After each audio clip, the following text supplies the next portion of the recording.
And we are live. Ermagerd. Oh my god, it's finally here. Yes. Oh, seems just like yesterday, like I've seen a couple of you. It has been forever. These are truths. And yet, no matter how much I torture you guys, you just keep coming back for more. Oh, we're pain. Oh, was it? We're oh God, what's the saying? It's just You're we want the masochists? punishment. Yeah. Yeah. Well, I mean, at least Raven, is only has to put up with my evilness once a week. Yes, but at least I get to witness the shenanigans on Tuesdays. That's true. And it never fails to make me go, oh, why? Why are they doing this now? Because Yeah. because chaos magic in it rains rum and then somebody lights it on fire and then With a fireball. just sets everybody on fire. I mean, nothing's wrong with that, right? It's Divinity 2 all over again. Yep. That's all it is. But how you guys been? I got sick randomly again. I don't know why. I'm randomly sick.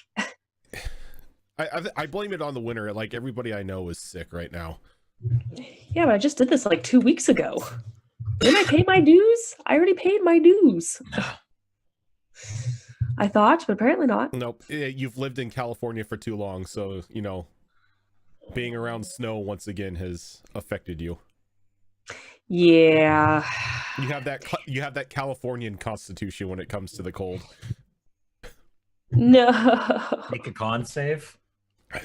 Oh God, that'd be terrible. California, when you think 50 is cold. Yeah, right. Nope. It's adorable. Raven, what have you been up to since the last time we saw each other? Oh God. Little bit of everything. Dealing with real life more than anything else. But oh no. Stream wise, just keep hammering away at XCOM, watching everybody slowly die. But the highlight of my past week has been shoveling a 3-inch packed black ice and snow off my driveway. Like literally inch thick of black ice with 2 inches of packed snow on top. I don't know if you're being sarcastic or if that was enjoyable. My arms still hurt. I mean, he doesn't really have a choice. So. No, it's sort of the inevitability of living here. We don't get tornadoes, we don't get hurricanes, we don't get all of that. We get -30, -40, and snow. See, I'll just decide to live in California where the ground just decides it wants to be in another location from time to time. If you move to BC, you get the best of both worlds. Is it really the best though? It's what we tell ourselves. No, I'll take the snow and the temperature any day of the week. It's not that bad. So some people may be questioning what has happened since Wednesday was our RPG mixtape sessions for a while. Schedules happened as they normally do. Real life started to happen, and it wasn't looking like we would be able to maintain the playstyle that we wanted for RPG mixtape.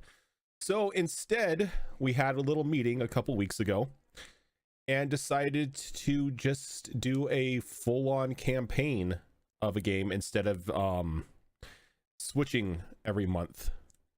So we decided to go with Dragon Age, the Dragon Age RPG that is out, and I know both Zorro and I were probably the most excited for it. After a brief conversation, we decided that I was going to DM it. And I have been doing so much ridiculous research and whatnot, like not even on the lore as much as going through the rules and making sure that, you know, the base rules were going to be okay for when we started. Though, as you guys could see, this awesome overlay, all the character artwork that we got here, Zorro was awesome enough to do everything for us. So we've got awesome backdrops for this. We got one for a map. You see the character art here. She's even made tokens for the characters when we go onto the map. But yeah, so this is going to be something that is hopefully going to run and maintain its course, much like the Tuesday game. After we finish the campaign, maybe we'll go on to a season 2 of it, or we'll jump into a new game. That's not really decided yet, but for now, for the long run, you've got us playing Dragon Age with me torturing everybody even more with a darker setting than D&D. But before we get into it, we've got some characters we have to introduce. Imp is unfortunately AFK right now. Some last minute work stuff popped up that he had to take care of. So his character is going to be missing for this session, which is fine because I already figured out a way to bring his character in later on. But who wants to give a rundown of their character first? I think Fox should go first. I mean, you're right. There's already been some questions about what is Fox playing, so. Yep. If the chat wants to know. Toby was asking what Okay, Fox was but- playing, so. That's Toby. His questions don't count. Whoa. Look. I think you owe Toby a description of your character.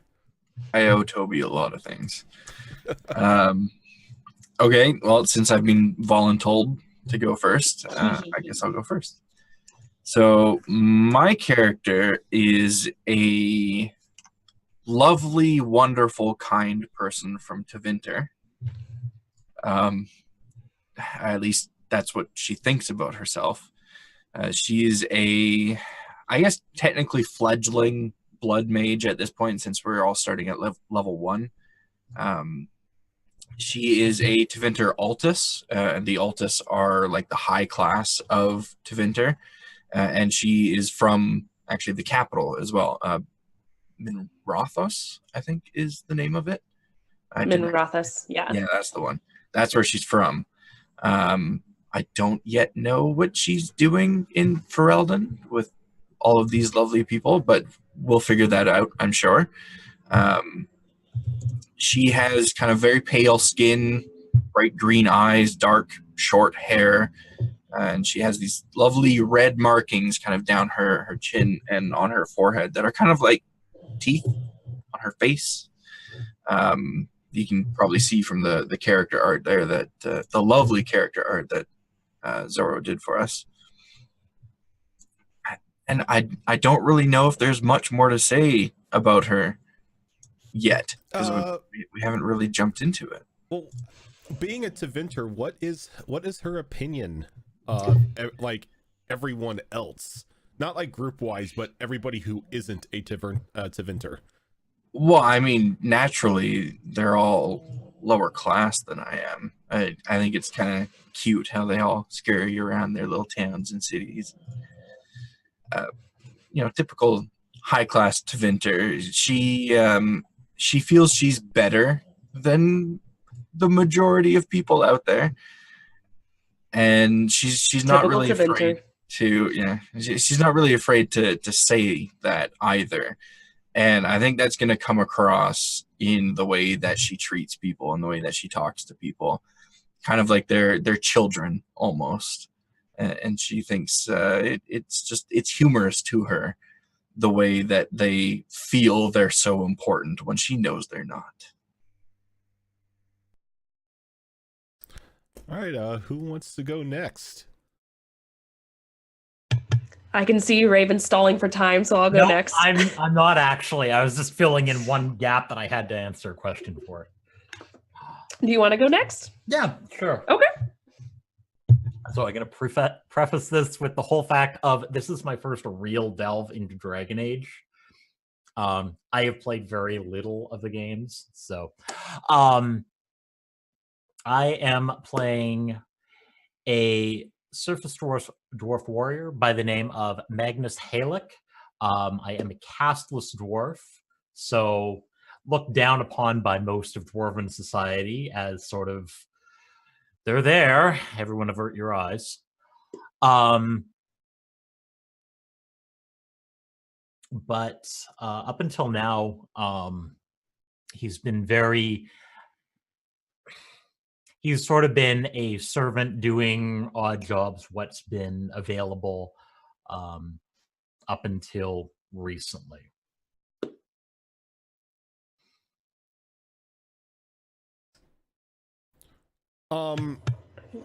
Okay, so being like the same question, being somebody who is like even a castless dwarf, what is his opinion of people who are outside of the dwarven race? He's fairly accepting of pretty much everyone, just because there isn't, I mean, everybody looks down upon the castless, at least within Dwarven society. So he's been very accepting of anyone who's willing to pay any sort of mind, whether it be another dwarf or anyone else. As long as they aren't outright hostile, they're totally okay in my books. Alrighty. And Zorro, what about your character? My character is Valantha Tamel. She is a Dalish elf. Her clan, even though the Dalish travel, they mostly stay within the territories of the Emerald Graves.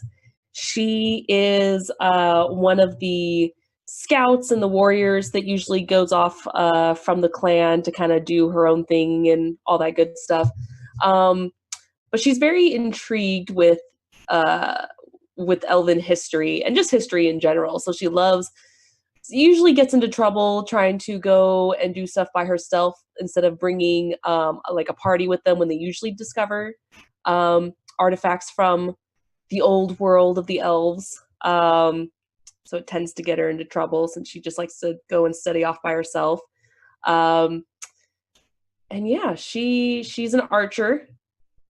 And she, being a typical Dalish elf, she's not completely trustworthy of other races, but she doesn't necessarily hate them. However, because she loves history, she does know what goes on with Tevinter, so I can already tell her and Fox's character is probably not going to get along too well at first. Maybe we'll see what happens, but yeah, she doesn't necessarily hate everyone, but she doesn't really go out of her way to make friends with other races. Oh, so I just have a feeling like once Imp's character gets into this, everybody is just going to be butting heads, and you guys are going to cause more trouble between yourselves than I am, which, I fully welcome. Yep. Shenanigans will ensue. What's a Dragon Age game without a little conflict between party members? Hashtag punch Solus.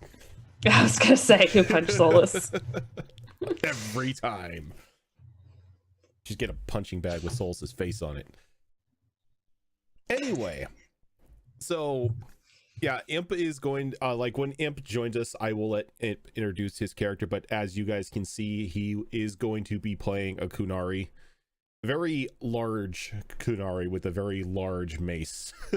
But I will let him get into more detail about his character when he joins us. But this game is going to be something that, if you're expecting a lot of the story lore to impact this game, like it's supposed to be like running off, the story of the games that you've played, it's not going to be that. This is going to be a story that is with a group of adventurers who are not tied to anything like the Inquisition or anything such like that. Once the characters hit level 6, they can become Grey Wardens. They can go through the trial, so the Grey Wardens may make an appearance. But in regards to this being a Inquisition story, or like going off the story of Dragon Age 2 or anything like that, not so much. Timeline wise though, the world is taking place in a setting about a year after the final events of the Trespasser DLC for Dragon Age Inquisition. So like that's just, you know, something we decided on because it's untouched territory right now because the game hasn't been made, so we can't really screw up any of the lore since it's not there. But with that, do expect them to be traveling not only through Ferelden. The entire world is open for them to travel, so if they just decide one day, hey, let's just go to Tevinter for reasons, you can go to Tevinter. Shadow Fox, thank you for the host. Before the BioWare devs are watching and it becomes lore. I mean, I feel sorry for that game too, because my planning phases aren't good enough for a BioWare game. But we'll have fun. Oh yeah, like I hope you guys have fun with this. So there was a discussion on how you guys know one another, and it's quite simple. You don't. Actually, today is the very first time the three of you are going to be laying eyes on one another. As all of you settle down for the night in your respective beds, something happened, and you're not too sure exactly what it was. But now you all awaken bound and gagged in a rickety cart, stripped of your belongings. The pig iron bars around the cage giving you the impression that you are indeed prisoners, to whom you cannot really tell because they are all wearing very heavy black cloaks, though they are speaking in the trade tongue to one another, laughing and making crude jokes. As you begin to look around, you notice you notice one another, as well as a couple malnourished looking humans that don't look like they are going to make it through the night. Behind the cart that you are in is another cart that seems to house chests rather than people, where you can only guess this is where your belongings are being held. Currently around your cart, you've got about 10 medium-sized humans escorting the cart along. One rider is sitting on front of the cart, guiding a pair of horses down a very dirty and swamp covered road. I need to remember your names here. Let me bring up the sheet. Let me bring up my thing here. Valantha, you would probably recognize this as the Kakari Wilds. Okay. As the very dark roads and the swamp water that just seems to spill over onto the roads itself, and the twisted looking trees just from years in its dark environment, kind of gives you an unsettling vibe, as you know, stories of your childhood come back, you know, begin to tell you, and you begin to recall childhood tales of witches and, you know, spirits and everything inhabiting the Kakari Wilds. But as you are going down the cart, one of the cloaked figures comes over to it and slaps Fox, how do you pronounce your character's name again? Good question. Tell them how you figured out your name. So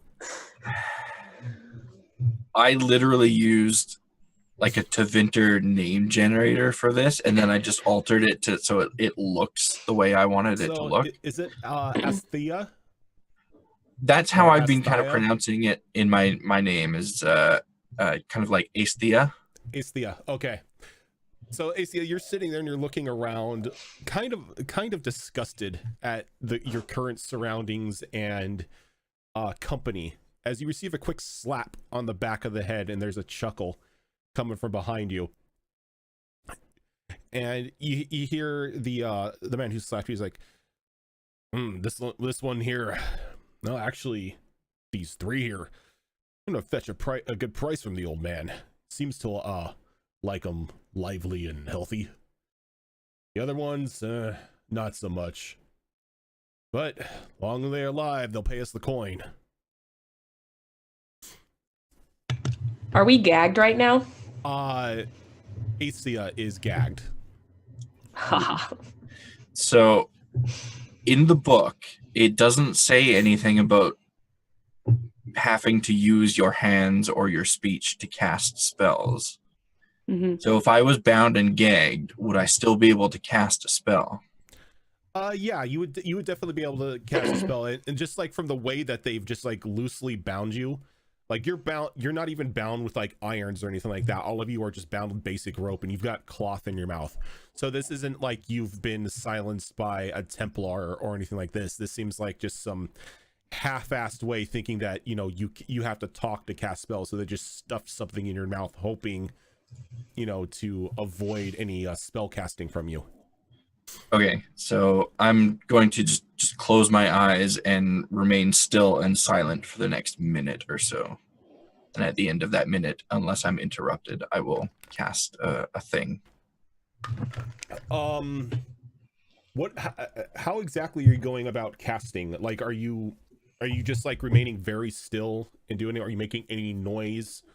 Remaining still, kind of how you would imagine somebody casting like a concentration spell or something. Just hands clasped together, eyes closed, kind of almost looking like I'm praying, though I'm very obviously not. Okay. So I will do something here.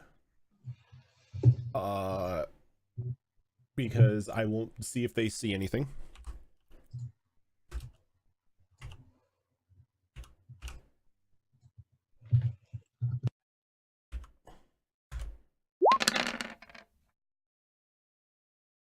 So with a 13, no, they do not take notice of your very still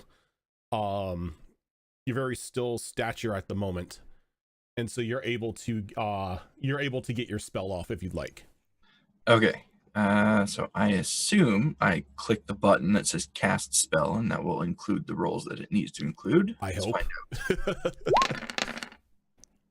Okay, it did. Nice. And I exceeded the target, so the spell does in fact go off. So this is a utility spell. What I guess everyone at this point will see is just a little wisp of light kind of like come into being near my head and just kind of slowly circle around me. And what that does is adds +1 to my spell power. And it has no like time limit on it as far as I can see. It just takes 1 minute to cast. Okay, and this light is visible to everyone, correct? As far as I know, it just says you summon a small wisp that floats near you, so I assume it's visible to everyone. Okay, and so like the wisp comes up and everyone just sees it like softly illuminate for a moment, and you hear the one that slapped you again just go, "Oi, this one's here casting spells," and you guys could see like Zorro and Raven could see him raise a cudgel in his hand as he just brings it down between the bars. Crap, we're in a cage, aren't we? Yep. Dang it. Because I had a plan and it wasn't going to work. The real question is, does he hit the bars or not? What's that? The real question is, does he actually hit Well, bugs or the bars? Well, since Fox is currently like sitting down, not armored and kind of bound, he's gonna get a +2 to the to his roll because of it. Fox, what is your current defense at the moment? 10. 10? Yeah, I'm a mage, so even if I was in my normal garb, I have no armor. Okay, so a 14 is going to beat it. Give me 1 second here. I had the quick table for the weapons, I believe. Yes. Where's that little cudgel at? Okay, that's not bad. All right, so you're going to take 3 damage as it just comes down on the back. It comes down to the back of your head, and then you could feel like a small like a small spear point just like pressing into the back of your neck. No more of that, or you're going to lose your head. Look over my shoulder and shoot the guy a glare, but I mean I'm bound and gagged, so I can't really do anything about it. He calls back and he's like, James, watch this one. She even moves weird. Kill her. And like a young man walks up, and you can see that he's got like a footman spear in his hand, and he just like stays very close within striking distance of your character. Well, that's too bad, dear. Then you won't get enough coin then if one is down. Pity. Less coin in your pockets. Less coin, yes, but we remain alive. Oh, I don't know. It's been a while, but last I heard, I think mages go for quite a pretty amount of coin. Just saying. And now I'm shooting you the glare. Well, as long as she stays still and doesn't do any more of that fancy casting, we'll get our coin. If not, we can always find more. I'm gonna look around and see if I see like any crack in the wood or any holes or anything. Alrighty. Let me see here. What can I use for that one? Perception. Okay. I was like, they have a perception. It's just a straight up perception roll here. I don't know what that means, but it looks good. 5, 5, and 6 with a +3, so that's a total of 18. So yes. So yeah. As you're looking around, you can see that this cart wasn't originally meant for transporting travelers, as the cage just seems to have been hastily constructed and put on there, and you can see it like the shoddy workmanship, to where a strong enough like impact on the cart would probably just knock the cage off, but it would cause a bit of a ruckus as well. Now when we're in the cage, is there metal below us as well? No. Like you are sitting on the cart itself. Like the cart itself is what you're sitting on, and the outside of the cart just has a rickety cage that has been put around it. Okay. Like I said, it looks very, very half-assed. If I were to kind of kick my leg into the floorboard, would there be a fairly decent chance of it breaking? Strong enough kick may break it. All right. Why not? Let's give it a shot. Okay. My strength isn't too terrible, so that's okay.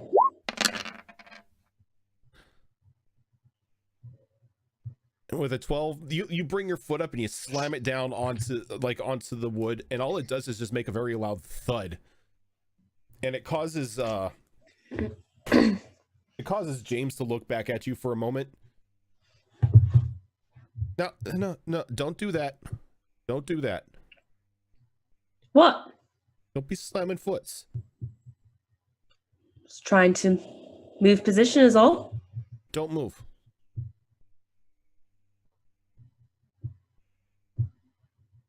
So where are we going? Mm, Where are we going? mm. This is like James just shrugging and making noises, is like just giving you the fact that he's probably new. He looks like he may be 16 at the most. Are you not important enough for them to tell you where we're going? It's a little sad, don't you think? Shouldn't you know the same amount of knowledge as everyone else? Boss knows. Stutters. He doesn't know who's paying him. Ooh, maybe he won't get paid at this rate if he's at the bottom of the chain. Do you have any skills in communication? That's a good question. Yeah, I do. What skills do you have in communication? Oh, you mean like the sub skill The sub thing? skill. Do you have like deception Oh, or anything like that? No. Okay. You can No. still do a communication roll here. Ooh. 15, 17. I just think it's straight up because you don't have the skill in deception. I think what it is, but either way, Yeah. a 15 will work. As you could like for a moment, you see him take his eyes off of the mage and begin to like think about it for like a split second. Like, no, what do you mean they won't pay me? Well, I mean, if they haven't told you anything and you're just the grunt, do you know how much the grunts get paid? The least amount. Or not at all. I mean, if this is your first run, who really knows? Oh, and if he messes up, oh. This could be a test for him. That's if you're lucky. Or they might just sell you if you do badly. Like he like loses step for a moment and like quickly catches up to like the cart again looking at the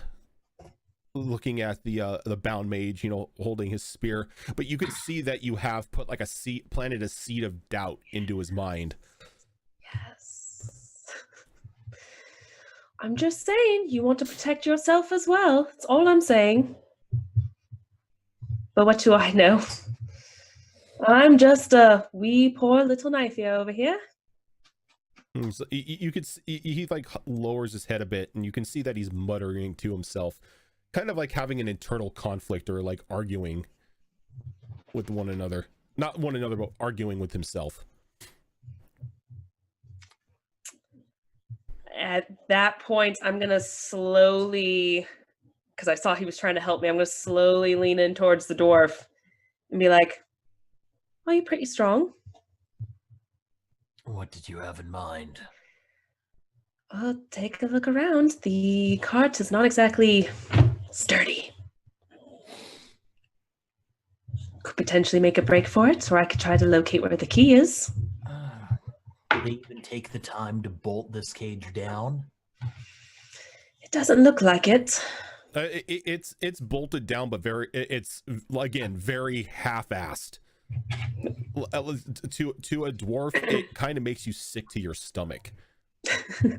The craftsmanship. even the iron that they used is like just low quality. I mean, we could just push on the side of the cage without moving, and the whole thing might just rock. Is there any is there like a canvas on top of this where it's covered, or is it like the back of a wagon of a cart? No, back of a wagon. It's just the back of the wagon with like a really crappy cage put on top of it. Okay, how many men are around then? 10 that you can see. 10? Yeah, all of them are armed. 10 who are on foot, and then you have number 11 who's currently riding currently driving the cart. And only one man's paying attention to us right now? No, like everyone else like passes glances at you, but the kid was pretty much put on the mage because she started casting spells. So he's just waiting for that chance to like stab her if she tries anything. Okay, I'm gonna take a look and see who has the keys. Okay. for the cage. Go ahead and give me that perception. That elfy. And you do have seeing, which I believe seeing is just you can see things, right? Yeah, because Yeah, okay. perception is like smell, hearing, sight, and mine's based on sight. Okay. So with the ability, so 6, 11, 12, looking around, you can see that one of the larger gentlemen up near the front of your little caravan has a keyring on his hip. And he's got a large two-handed axe on his shoulder. And you just have this feeling that he's probably the one who's in charge. Is it within reach if I reach my hand out? No, he's out a bit. He's kind of leading the whole walk. So, is this cart being pulled by a horse? Yes. Just one horse? Just one horse. So you're moving rather slowly, but the horse surprisingly doesn't seem to be agitated or fearful of its surroundings. So you kind of get the feeling that with the care that looks like it's been put into this horse, they probably stole it from someone. And it's probably safe to assume that the horse is within 10 meters of me, I would say. Yeah. Or I'm sorry, 10 yards. Okay. I'm just going to kind of side eye the horse a bit. And then if anyone else in the cart is paying attention, they'll see me kind of with my hands bound together, using one of my fingernails to try and nick the end of one of my fingers to make it bleed. It's taking me a minute or two to do it. So you're just keeping it close and scratching yourself? Yeah, hands up to the chest type of thing, but she's very obviously looking down at her hands and moving the fingernail of one finger across a different finger. It's an obvious motion to try and cut yourself. Let's see here.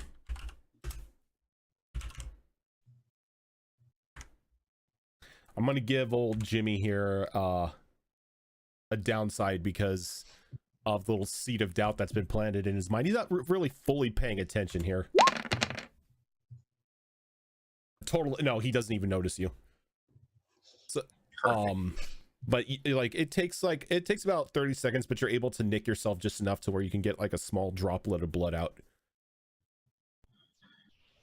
Once my finger starts bleeding, I'm going to look up at the others in the cart, see if they've noticed at all, see what they're doing. I'm looking around trying to.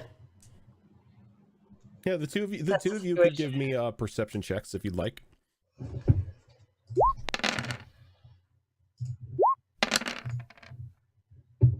Oh, 16. Well, does Magnus have seeing as well, or no? No, that's just flat okay. perception. So 15 and 17. Yeah, you both see you can both see the drop of blood forming up on the finger and slowly rolling down the mage's knuckles. I narrow my gaze. I'm gonna shift a little more firmly against the edge of the cage. Where am I positioned in the cart? Am I in the middle against the wall? Am I near the back against the wall? You're against the side. You're the three of you are the dwarf and the elf are opposite of you. So they're on one side of the cart, you're against the other side. Okay. Well, hoping that old Jimmy there doesn't notice. I'm going to look. Jimmy's really not paying attention right now. Perfect. Okay. I'm going to look down at the blood. I'm going to look in the horse's direction. I'm going to look across at the other two. Then I'm going to kind of shift my way to the end of the cart. And then I'm going to try casting something. Okay. Okay. Let's see. That is Snap. this. Again, thank you for that. You have the target numbers already set on the spell. Yeah. This one's a bit of a hefty target number, so we'll see what happens. Kaboom! Fox dies. Oh. Ooh, Ooh, so I don't make 9, it. 12. You So don't make it. I miss it by 1, which so the blood on the tip of my finger, it starts to like weave itself into the air in a mist, and it looks like I'm very much controlling this, and then it just kind of falls to the ground. And I look very disappointed. I'm disappointed too because Walking Bomb is one of my favorite spells. Walking Bomb's fun. Does your wisp help at all with that? It does not. So it's just effect. It would have helped with the save that the horse would have had to make. Okay. Oh. Like you can see, like the two of you, like you said, you see the mist go up and begins to start doing just a like weird stuff. It just falls back down onto your hand. Nobody seems to notice this though. Aren't you a little interesting over there, mage? I just narrow my eyes again. As you guys are like looking at one another, the cart comes to a stop. As you can see off near the front of your little caravan, 2 scouts come towards the large captain, and he looks back and he just puts a finger up and like twirls it around, and you hear one of the grunts like, "All right, you heard the boss. Set up camp. We ain't moving anymore today." And they begin to unload the back of the cart that has the chests in it, and everyone just sets off to do their own sort of thing, leaving you with 2 guards patrolling your cart. Jimmy and the guy that clocked the mage in the back of the head with a cudgel. Is the one with the cudgel, does he have any other weapons on him, or just... It looks like he's got a dagger on his hip as well. Can I reach that? Not with your hands bound, no. Dang it. I'm going to lay down on my side, kind of in the fetal position, and I'm going to start gnawing away at the... Well, your hands are behind your back, so you really can't... Oh. I'm good. Well, I could easily do that. Yeah, I'm gonna try to stand up a little bit so I can bring it underneath my bottom. All right, through my so right up front. I need 2 rolls from you. Okay. I need I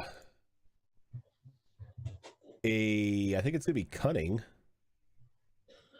Yeah, is it cunning for... Yeah, it would be cunning. Okay. So 7, 8, and 12. Okay, that will beat it. Yeah. So you get your ropes out in front of you.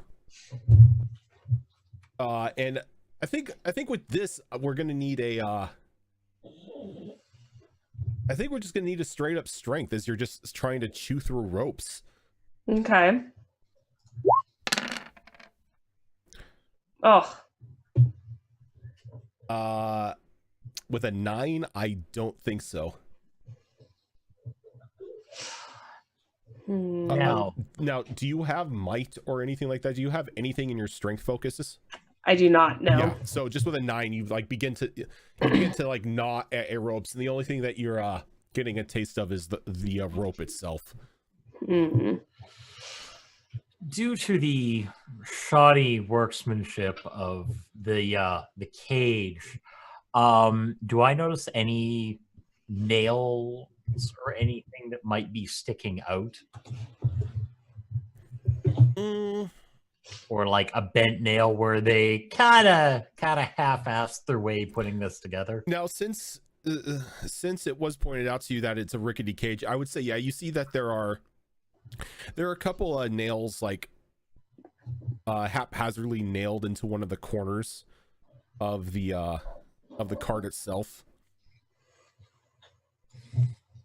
Okay. I'm just going to very casually shimmy over and see if I can pry one of them loose. Okay.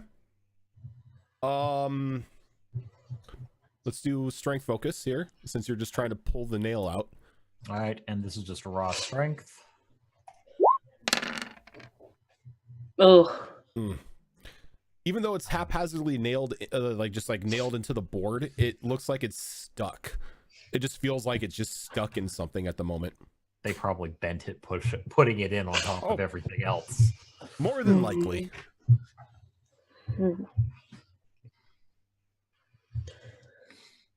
Hey, are we gonna get some food or anything? Now you'll get your grill when we're good and ready to give it to you. Remember, you have to keep us healthy. We don't have to do anything. Oh, I guess less coin for you then. Look, don't be worried about what coin we're getting. Hey, I'll even help you bring them in. If I get a cut. What? Excuse me? You think we're just gonna hire a random elf to help us? Well, let's be honest. Everyone else here, I'm sure, was hired at random at some point. Yeah, but they ain't a knife here. Well, that just means I'm quick to make sure that no one will escape. No, you're quick to get us some coin is what you're quick to. For those of you getting coin, right? Oh, I'm getting coin. That's right. Coin. I think that poor guy over there might not get any. Who knows? If he gets coin, he gets coin. Just depends on how good he works. See? We knew it. You got to do a good job, otherwise you get nothing. This is all for nothing. And Jimmy's like, what? But I'm doing a good job. Yeah, but if something goes wrong, like we were attacked or something, or make or forgive, we just escape. I don't know. It just it's your head. I like to see you try to escape. I'm just saying, I mean, look where we are. We're surrounded by lots of danger. And you hear Jimmy's like, but what about the big guy? He got easily enough. And he snaps at him. He's like, quiet, Jimmy. No, we don't talk about him. Besides, he's probably dead anyway. What big guy? Someone actually escaped? Jimmy's just like hides his head and he's like, it's nothing. Oh, less coin. I'm so sorry. All that hard work.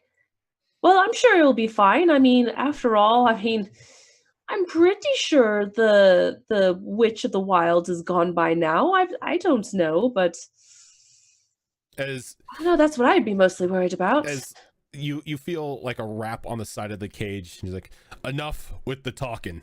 Don't be scaring the boy. I'm scared too. I don't want to be near the Witch of the Wilds. Do we need? Have you heard her stories? You can try. I'll just keep mumbling. That could be very annoying. I'm furiously nodding my head at this point. He looks over at the kid for a moment, and he just goes back to his post. He's like, just ignore her, kid. She don't know what she's talking about. And I kind of look over at the kid a little bit, and I just go. All right, I think before we go any farther and you guys plotting your grand escape from this, let's go ahead and take our first break for the night as we delve into our very first episode of our Dragon Age campaign. I hope everyone is enjoying the game so far. There are plenty of shenanigans and scaring children to be had much later, but we want out. But we're going to step away for just a quick second here so we can get up, stretch your legs, get some of the drink and all that fun stuff. And then we will be right back. Yay. You know what? If we can't escape.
All right, we are back. So, before we went on break, y'all been captured in the back of a very shoddy looking fence, or not fence, but cage in the middle of nowhere in the Kakari Wilds, held captive by a group of what you could only assume are just your average one of the day brigands, as the work on the cage and everything doesn't really show any sort of mastery in any sort of craft. And you've gathered that you are being taken through the wilds to be sold to some old man for some reason or another. And while you were traveling, you've picked on a poor kid who you don't know why he's there, and he's probably questioning why he's there anyway.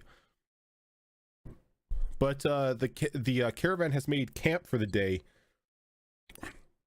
because the leader, for some reason or another, has halted travel after receiving news from a couple of his scouts. What time of day is it right now? So by the time like all the shenanigans happen and everything, when you started making camp, you've been fed. You know, it's not really that great food, but you know, it takes the edge of hunger off.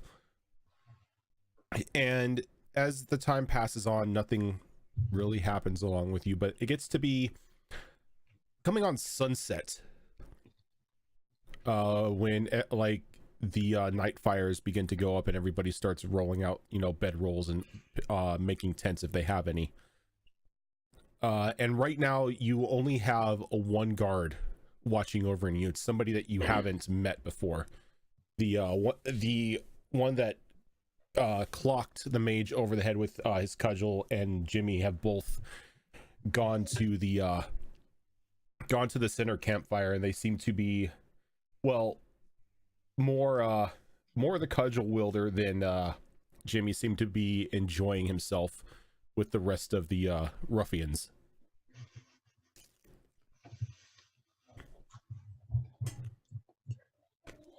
Well, do any of you have ideas? I mean, as far as I can tell, the cage isn't actually held down nicely. If we put a little bit of weight behind it, we could probably just push the whole thing off. Well, that's one thing. We could definitely do that. I mean, it wouldn't be quiet. No, and unfortunately they have our stuff, so it's not like we can run off, although I suppose we could come back at a later time, but don't really want to leave without my bow. How much time has passed since we were actually like traveling on the road? From traveling on the road and stopping and camping for like the remainder of the day, probably good 6 hours have passed. Okay.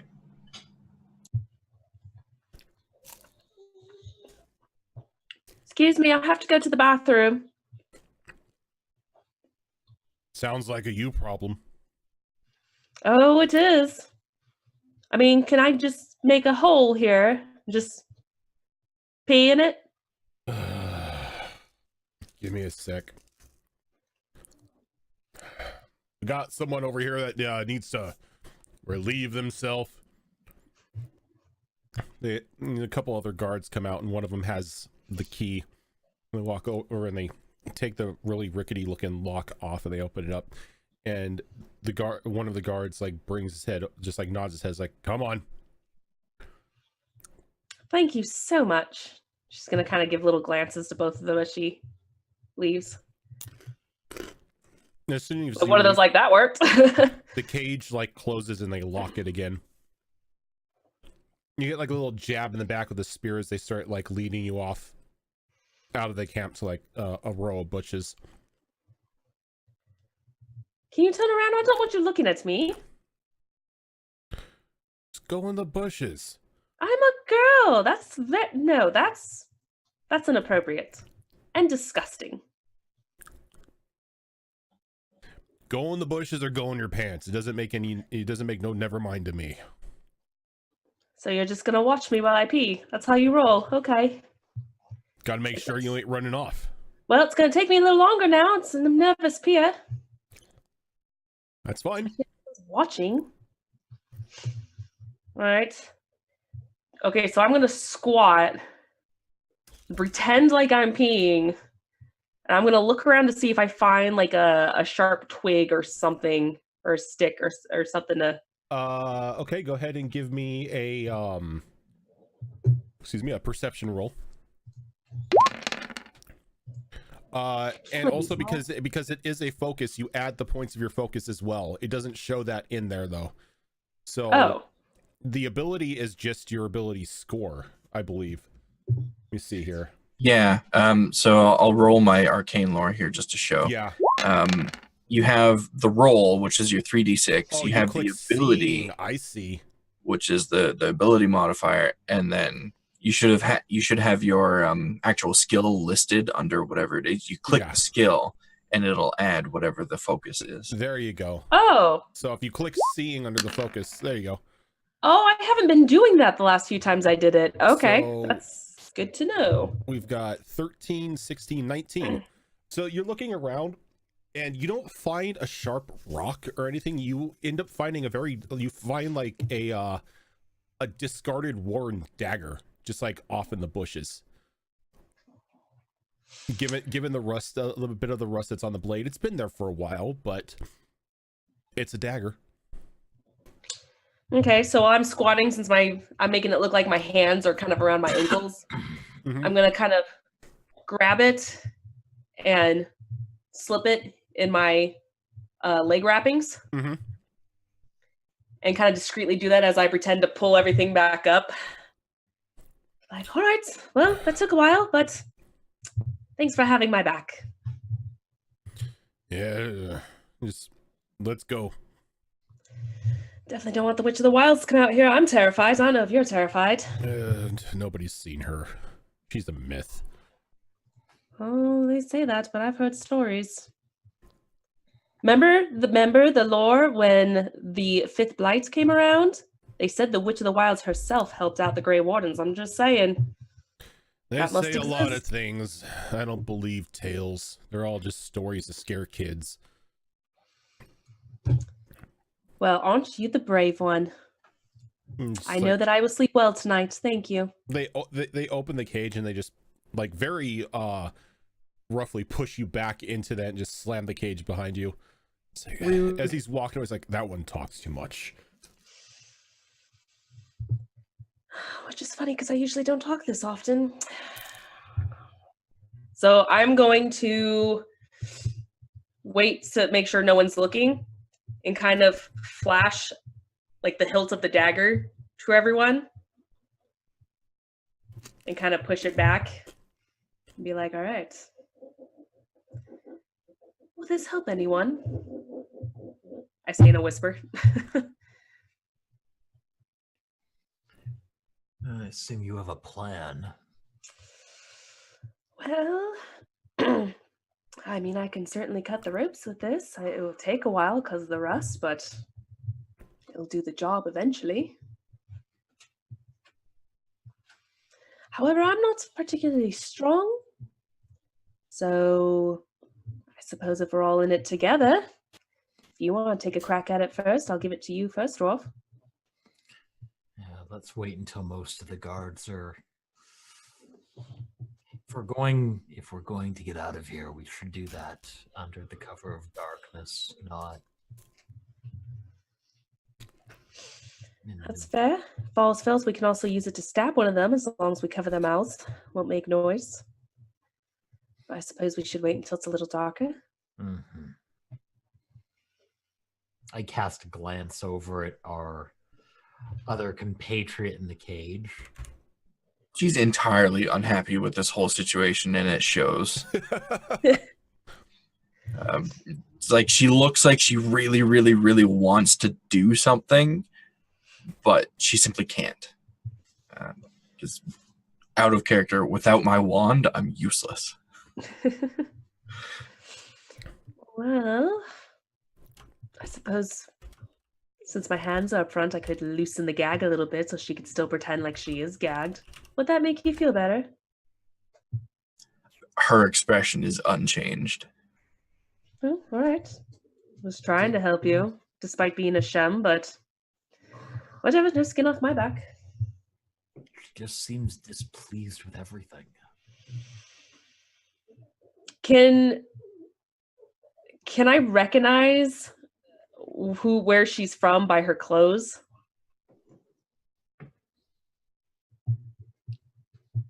I don't know how. What do her clothes like look like? Are they like very fashionable? Well, that depends. You said that our gear was taken from us, so I assume that included the stuff we were wearing. Like anything that they assumed was of use has been taken from you. So you're wearing basic clothing at the moment. Okay, so basic clothing. It looks like it's a very fine make, but without her actual half cape and jacket and stuff, it's probably hard to pin down where it might come from. But it's definitely of high quality. Well, I don't know about you, but she certainly looks like she's from the north or the west. Pity she can't talk so we can find out more. Oh well. Also using that forbidden magic. Well, obviously she's an apostate. She's wielding that kind of magic around. Let's see.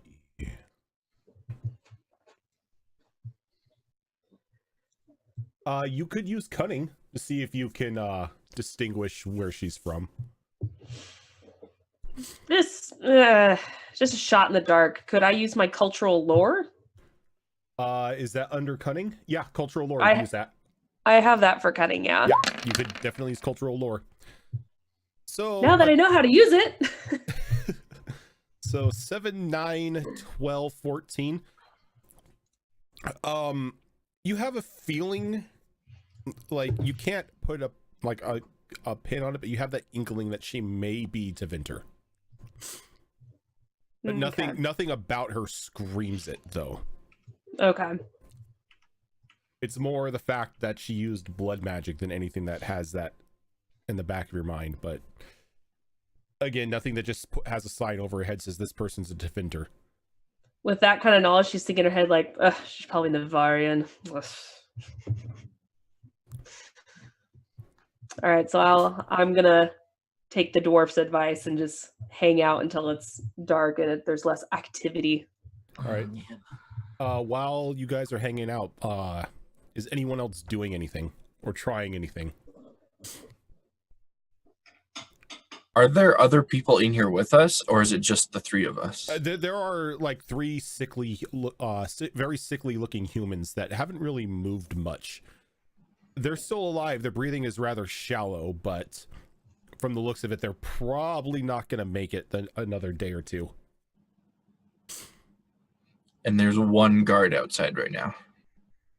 Yeah, currently there is a single guard watching over your tent while everyone else is either like sleeping or drinking and being very rowdy at the moment.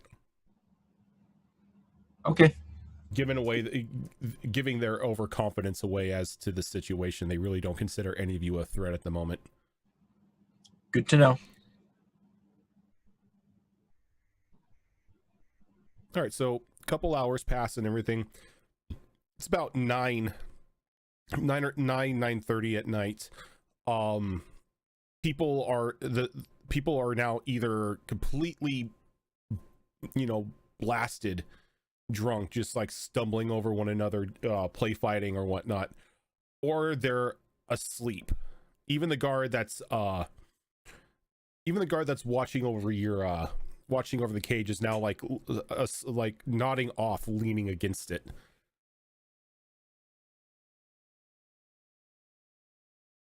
You're muted. Oh, sorry. Does he have a key on him? He does not. Okay. Okay, if that being the case, she is going to slowly start, still kind of in the fetal position, just start sawing away at her bindings. Okay. It takes some time, but you're able to cut the bindings off. The dagger still has maintained a bit of its sharpness. I'm going to scoot quietly next to the dwarf and start doing his. All right. Again, it takes a couple minutes, but you're able to slice them right off. Should we do hers too? She hasn't really been helping. I look at the knife, look at her.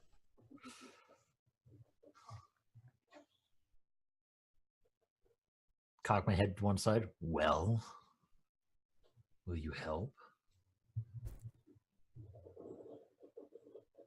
Looks at the half-dead people on the other end of the cage. Looks at the two of you who are at least, breathing normally, and she shrugs and nods her head. I mean, if all else fails, we could use this dagger to cut her a little bit to help with her blood. Oh, I'm just kidding. She goes up. She's going to start untying her. She doesn't take off the gag yet, though. She starts with the feet and then the hands. So, Fox your character feels just the weight of the ropes just release from her around her ankles and her wrists, giving you just like that free movement that you've been yearning for since you've woken up that day. As soon as she's free, she takes a nice long stretch and probably yawns. Shall we go then?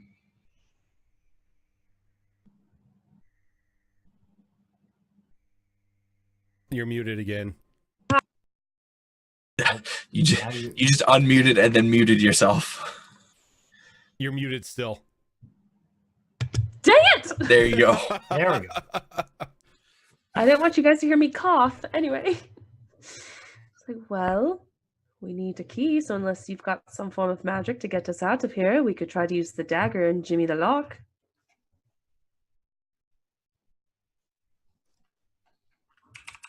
And now you're muted. Now he's muted.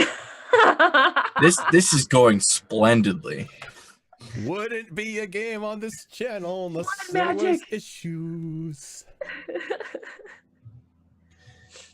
She kind of looks at the dwarf and she's just like, surely he can knock the door down. Look at him. Actually, that Wow. being said, I'm gonna kind of move carefully over to. Can I reach out through the bars and actually get a hold of the lock? You can, but the guard is currently sleeping against it as well. Oh, perfect. Oh, he's just sort of right there. Yeah, no, that's perfect.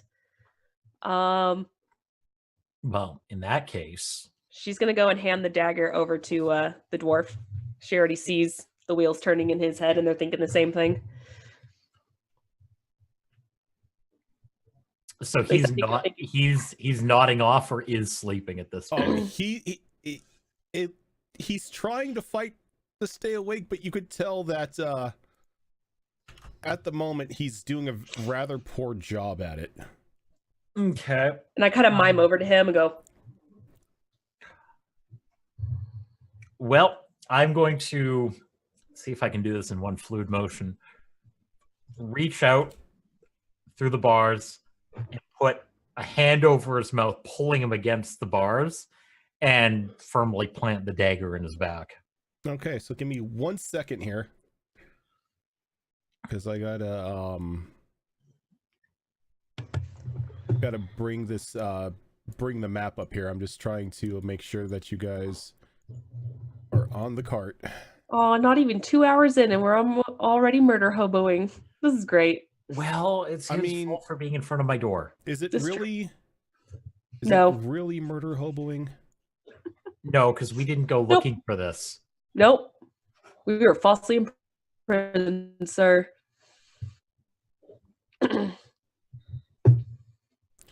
I mean, you say falsely imprisoned. Not my fault.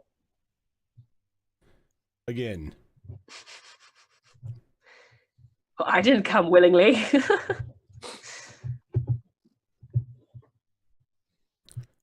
All right, so I'm going to move you guys over to a map right now.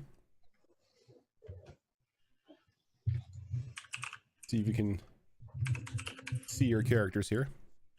Oh, we get to see our glorious little map screen too. Ooh.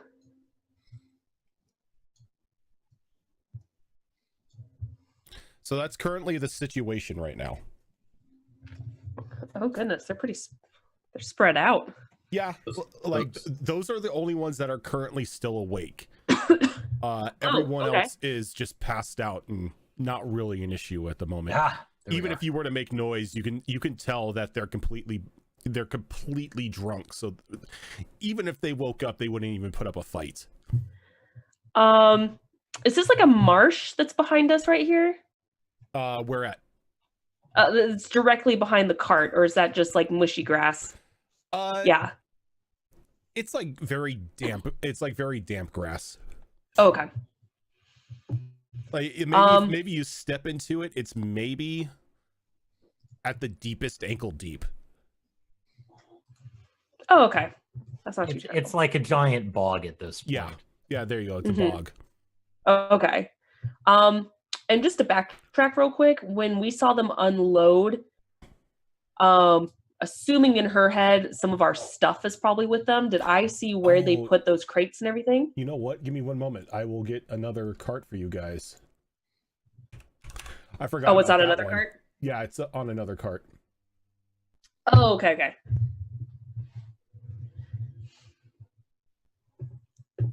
A wee little cart.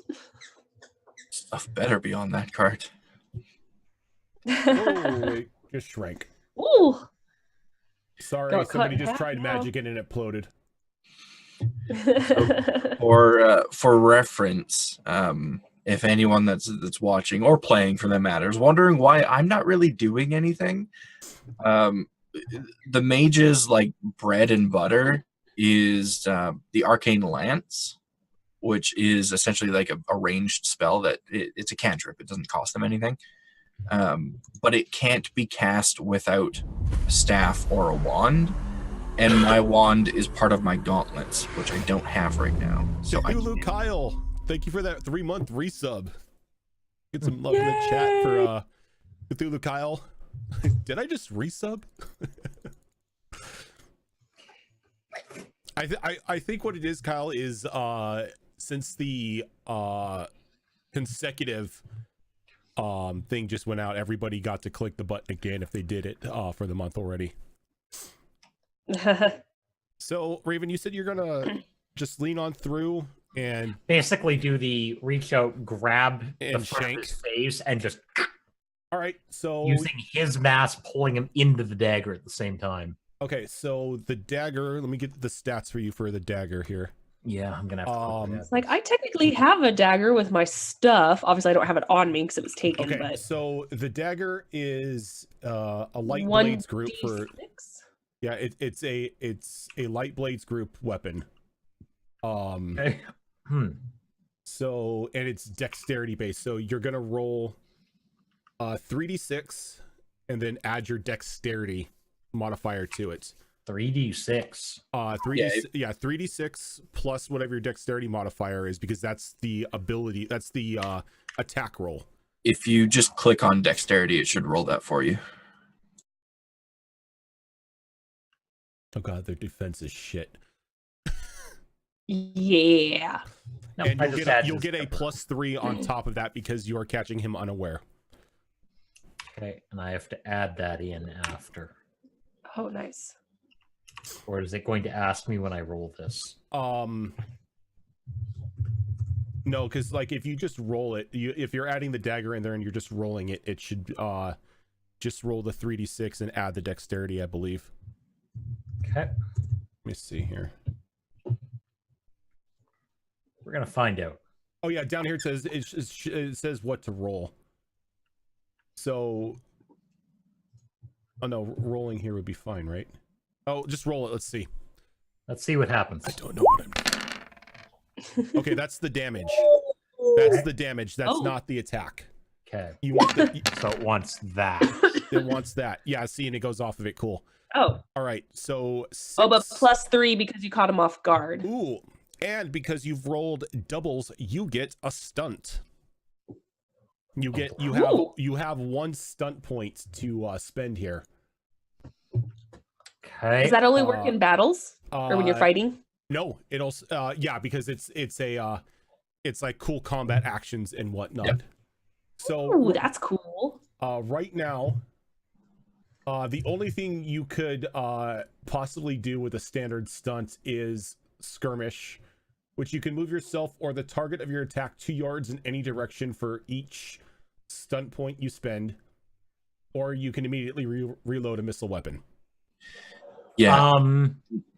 For those that don't know, as far as stunt points go, if you don't use your stunt points on that action, then you lose them. Yeah. You can't like save them for a different action. You have to use them. So well, so the way stunts work for those of you watching is during the attack roll, if any doubles come up, a stunt triggers, and the amount of stunt points generated are determined by the number in the blue square or the dragon dice. So in this case, Raven has rolled 2 6s and has 1 stunt point because of it. Well, considering I can move him as part of this, after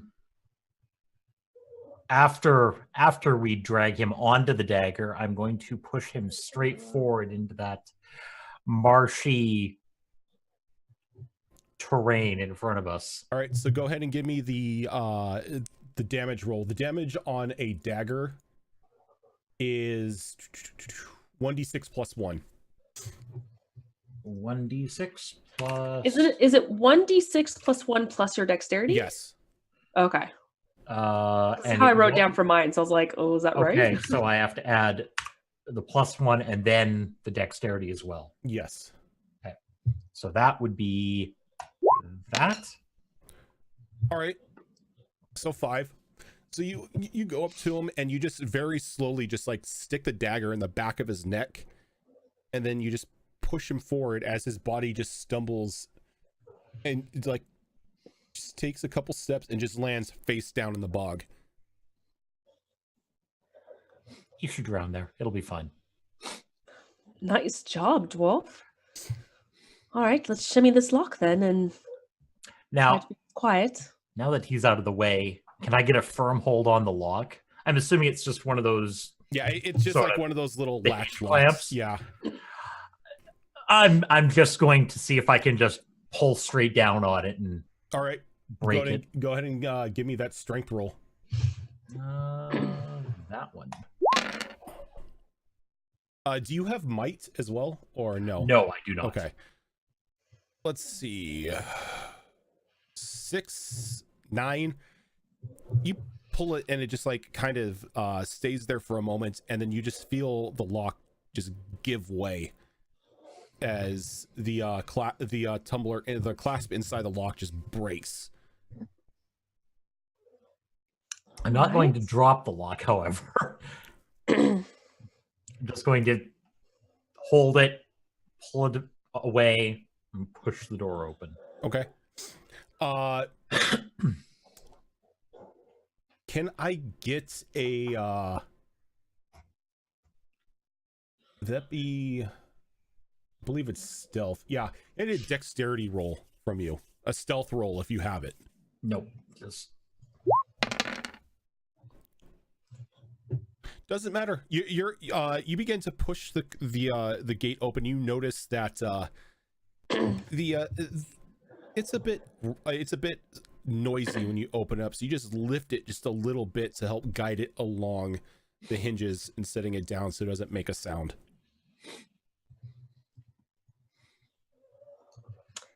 I'm going to go ahead and I'm going to quietly climb out and sort of crouch walk over to the man that was just killed and loot his body for any additional weapons that we can find on him. Okay, so on him, you find let me see. I have him right here. You find a dagger, a short bow, and a short sword. Sweet. I'm gonna take all three, and I'm gonna shimmy on back. And I'm gonna keep the short bow for myself, and hold the other items out for the other two if they want to grab one or not. Anyone else? I'm gonna stand up. And go ahead. Which one were you holding on to? It was a dagger and a short sword. I'll take the short sword from you. This Ending up and too nicely. stretching and looking at what you're offering and kind Well, Just for turn me. your nose up at a dagger. of pretty much, yeah. But what I'm going to do instead is I'm going to go over to the other people that were in the cart, and I'm going to try and kind of get one of them to come to at least enough to move. Lean down, kind of shake them on the back a bit, and look at their face, see if they're alive. All right. Give me one moment here.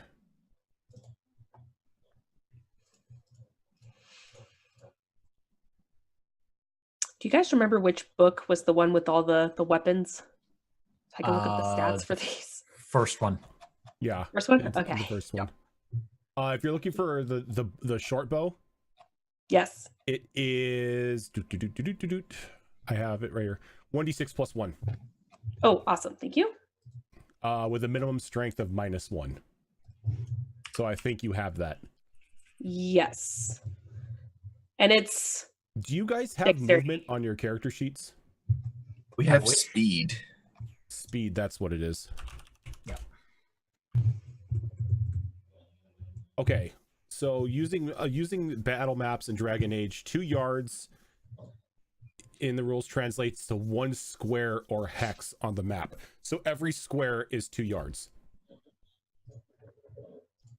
Oh, okay. So somebody with a speed of 9 would be able to move 4 squares or hexes on a battle map with a move action. Oh, I have a speed of 15. Dang. Jesus.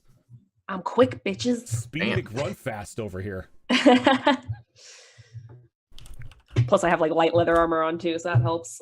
Yep. I just needed to see that because I was trying to find what the how fast these guys can run. I'm going to quickly, still trying to hide behind the cart, like literally behind the cart. I'm going to take a look over at the other cart and see what the other two are doing. Okay, where so I you're guess I'm just hiding right at right there? Yeah, so go ahead I'm and- like kind of behind it. All right, so if you have seeing, go ahead and use that. Yes. I knew this would come in handy. Oh, yeah. So you can see the two of them sitting there. One of them has a flask in his hand. He's just taking a very long swig of it, which would be that gentleman right here. And this one is currently whittling a piece of wood. But they both look pretty intoxicated, or just the one with the flask? The one with the flask doesn't look too intoxicated, but the way that he like after he drinks and he kind of tips a bit, he may be a bit tipsy at the moment. And which direction are they facing right now? They're facing one another. So the one next to Okay. the rock has his back to him, but the one that was taking a drink for the flask, if you move through his line of sight, he's going to be able to get a perception check to see if you move. Okay, I'm going to hop in this little marsh and get on my belly and slowly slink over to like this side of the cart. All right. That way I have at least some cover. Then let's go ahead and do a stealth roll, and I'll give you a +1 modifier to that, seeing as how you are commando crawling through the bog water. What is my stealth? Stealth is dexterity. Oh, sweet. Yes. And then we add a +1 on top of that. Oh, right. So we get 6, 10, 12, 15. Okay, yeah. You'll be able to successfully crawl at your speed across the bog without being seen. So you can move your speed on the map. And I'm sorry, you said 1 square is 2 yards. So 2 yards, your speed on your sheet is 15. Yes. So you can move 15 yards a turn. Okay, so 2, 4, 6, 8, 10, 12. Okay. Yeah, you could pretty much move 7 squares a turn. Quick question. Oh, sweet. So we don't have our actual armor right now? No, you do not. Okay. You don't have your actual armor or your actual weapons, just the ones that were procured from the body. Okay. So while Valantha is crawling across the water, not really seeming like it's bugging her or anything, what are Asthea and Magnus doing? She's moving there. Oh, Fox, you said you were shaking that one person, huh? Yeah, I was seeing if I could rouse any of the people in the back there. All right, you shake them and they give like a groan and kind of like curl up even more into a ball, almost as if you're trying to wake a sick child who doesn't want to be disturbed at the moment. Whichever one happens to be closest to me, I'm gonna put my hand on their shoulder and kind of like yank them out of their huddled up form. You pull them up and they give a gasp of pain as you do, as you can see like the sores that have begun to form on their face and a couple like bleeding pustules as well. It's obvious that they're not well. I'm gonna do my best not to turn away in disgust, and push forward, trying to rouse them. Like, come on, sweetheart, it's time to go. We're getting out of here. And I'm gonna try and help hoist them up and kind of hold them so they can walk with me. Okay. And you pick you like shoulder them and begin to help them out of the back of the carts.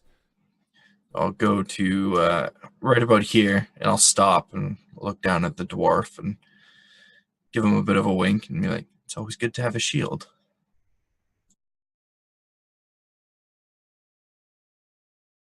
Wow. What's Magnus doing? I am going to see if I can get over to the other card as well.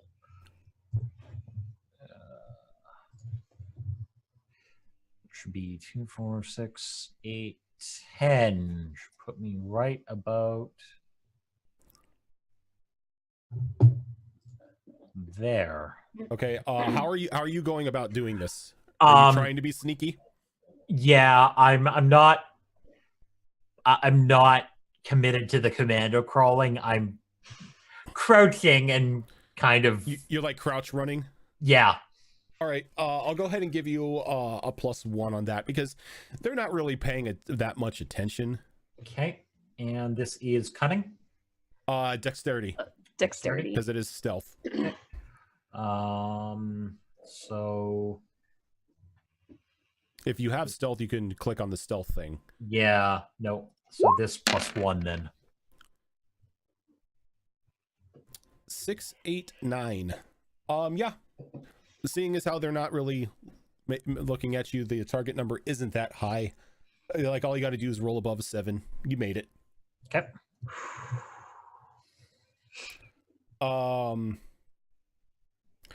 What is our wonderful blood mage doing with her 6 shield? Standing in the entryway to that cart, given that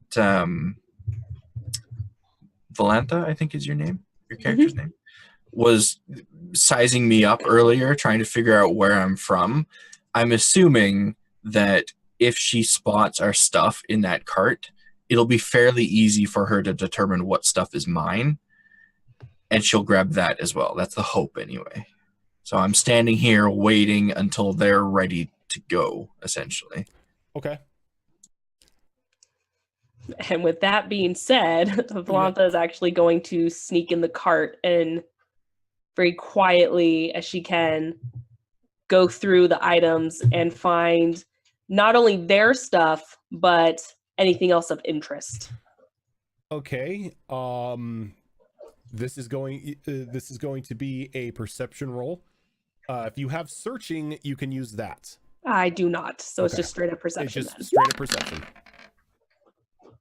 14, 17. Alright, so you begin to like dig through it, and you get one of the chests open, and it has pretty much the collective of all of your gear inside of it. Awesome. You can see your bows, your bow and your armor, along with the armor that maybe looks like it's going to fit a dwarf, along with a couple throwing axes and a battle axe. And then you just see this this very finely made what was it, Fox? A long coat and vest? It was A half cape. a half cape and a jacket with a lot of fancy like filigree on it. Yeah, along with a couple gauntlets or a pair of gauntlets over them. She kind of makes a face like, of course. And she'll gather everything up. Because the armor and the axes are probably too heavy, she just silently motions Magnus to come over so he can help gather his stuff. And since Aesthea? Yeah. Your name? Aesthea? Yep. You said that like, sure, why not? Yeah. I mean, it's one of those names that's like, pronounce it how you want to pronounce it type of thing. The S could be silent and be Aethea. I don't know. I don't know. I mean, she's going to be introducing herself as Varus anyway, so. Oh, okay, that works. So since that stuff's pretty light, she's like, okay, this will be easy to take. So she's gonna turn and look at Magnus, and she's like, with you starting to wear all this heavy stuff now, I don't think we're gonna be as stealthy going back. Do you want to try you and I taking out these two right here? Just need my axe. That's all I need. None of these two guys is the kid we've been like mind fucking with, right? No, Okay. these are not. So you do notice upon closer inspection that the one leaning against the rock whittling the piece of wood is the one that clocked Aesthea over the back of the head. Oh, okay, good. So before we maneuver, was there anything else in this cart that was maybe of interest, whether it's coin or supplies, mana or health potions? You got what, a 19? Yes. All right. Now she got a 17. Yeah, inside you find two minor. was it? You find two minor healing potions. Ooh. Okay. I need to put that in here. Healing potions are not. That one's in the DM's guide, I believe. Okay. So since she doesn't really know Magnus, she doesn't know like how he works, or she's thinking in her head that he's just gonna charge up with this axe. So she's just gonna kind of perch herself actually right about here and get her bow ready. All right. Her longbow. And she just has it kind of half ready, kind of looking at Magnus, waiting for him to do whatever he's going to do. Well, I'm going to have to move up to here and actually collect myself my stuff out of the cart. All right.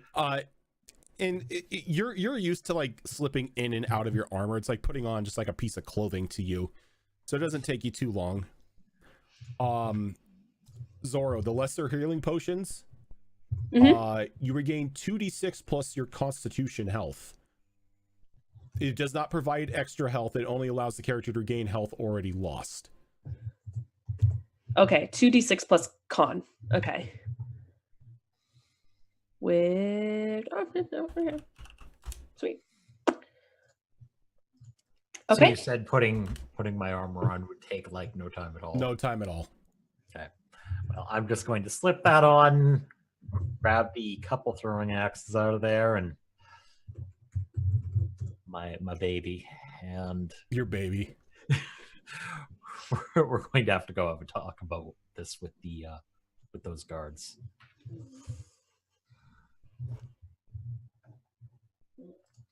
All right. So I have my arrow kind of, if he's able to see it, I'm trying to motion to Magnus that my arrow is going to be aiming for this guy over here.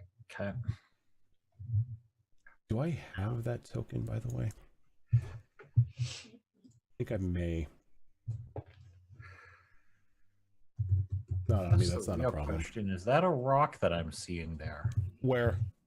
Right there. Mark it again. Why?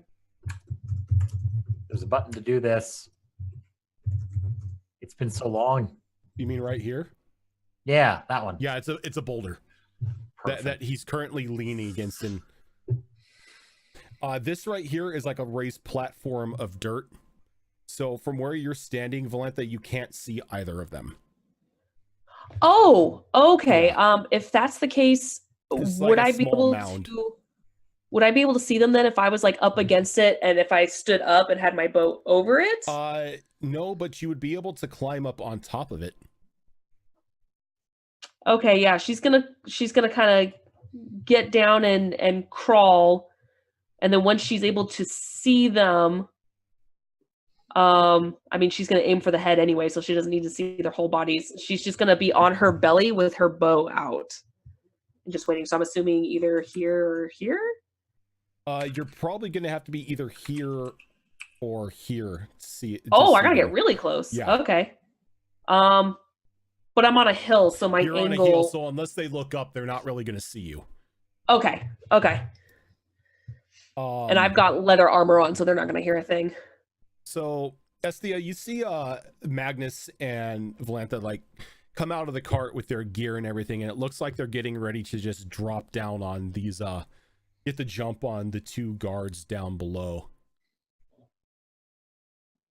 Okay. I'm going to stay where I am, but position myself so I'm kind of facing this direction. Okay.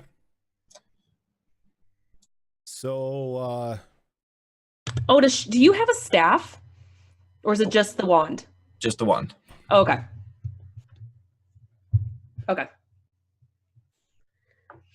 all right, so you Magnus and Valentha, you guys have these right now. You currently have them by surprise, so you kind of get a first attack on them if you want to. Sweet. So I'm gonna wait. Okay, Creep over Magnus, there. if you're going to move there, I need another stealth check. Okay. This time it's going to be at a -1 because you are moving rather close to them.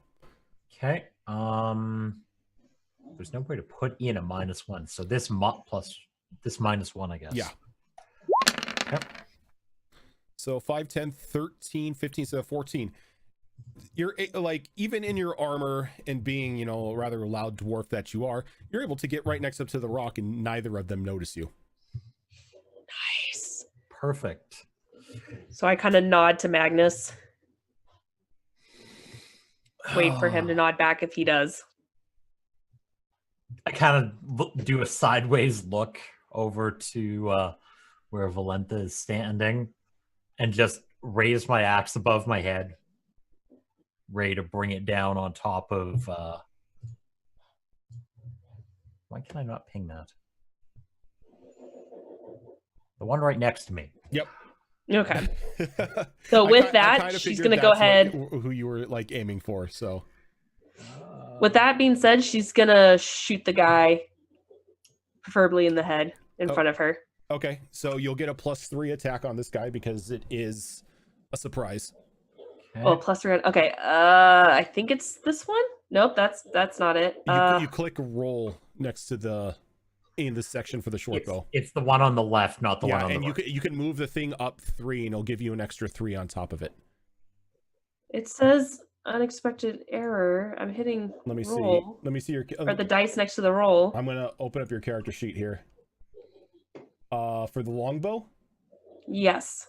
Now that I have it. What's the number 2 on here? Number reload 2? 2. Oh, not reload should be major or minor, and then the actual number sign should be where your ammo is. Yeah, my ammo is the 20. Because it says I start off with 20 in my quiver. And I have the damage set up, but I don't know. Do you have a modifier put in there or a 0? The roll is just at 1. I think that's what it defaulted to. No, it's actually not filled in at all. Yeah, it's not filled out at all. Oh. It just says 1. Just feed it a number. So So I that just would say be 3. 1. No, that would be 3 Oh, 3. because that's a bonus. And then you click Okay. There we go. Okay. And then it's plus 3 on top of that, or that was already the bonus? roll. That's the bonus is plus 3. Okay. Your longbow is... So the attack is the 3d6 plus the ability, plus if you have any focuses, plus anything else. I do have focus in bows. You have focus in bows. Okay. I do. For 3. Okay, so what Yes. this would be, it would be 46. I have it written down here. Give me a second. So it's 3d6 plus your ability plus your focus. So this would be 3d6 plus your dexterity plus your focus plus 3 bonus on top of that. So we're adding another plus 6. 9. We're adding another 6 onto it. Though, Jabus. so that is 6, 12, 16, 23. Yeah, you're going to hit this guy. Damn. But you Damn. also roll doubles, meaning you get a stunt, and the 4 is your dragon dice, so you have 4 stunt points on top of that.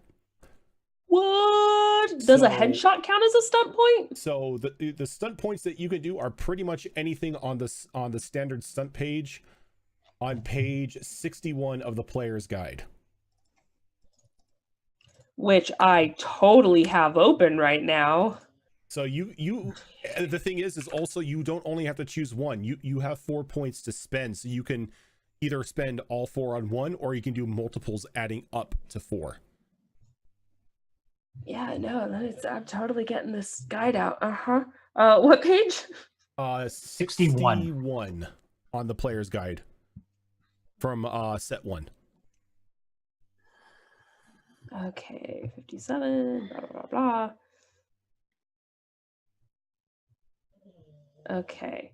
Sorry, my computer is a little slow right now. Okay, standard stunts. Let's see here. Mighty blow.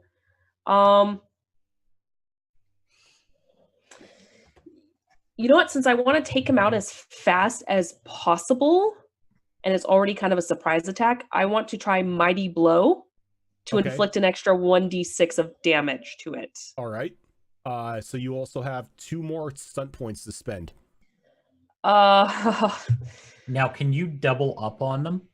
I can do a lightning attack, which is make a second attack against the same enemy. No, you can only perform a given stunt once a round, so you Okay. can't double mighty blow. Got it. Okay, But that, you could that like makes much mighty more sense. blow and disarm, or mighty blow and knock prone. You've got Oh, 4. got it. Okay. You could also do a pierce armor, so his armor wouldn't count. Yeah, let's do that then. Let's do mighty blow and pierce armor. Okay, so pierce armor, you find a chink in the enemy's armor. Armor rating is halved, rounded down versus this attack. Okay, so that right there really won't do anything for you because you hit a 23, which obliterates his armor score anyway. Oh, okay. Though you can hit him and knock prone, you knock him down along with the arrow shot. Yeah, I'll do that then yeah, too. So 'cause- yeah, I'll do the extra damage.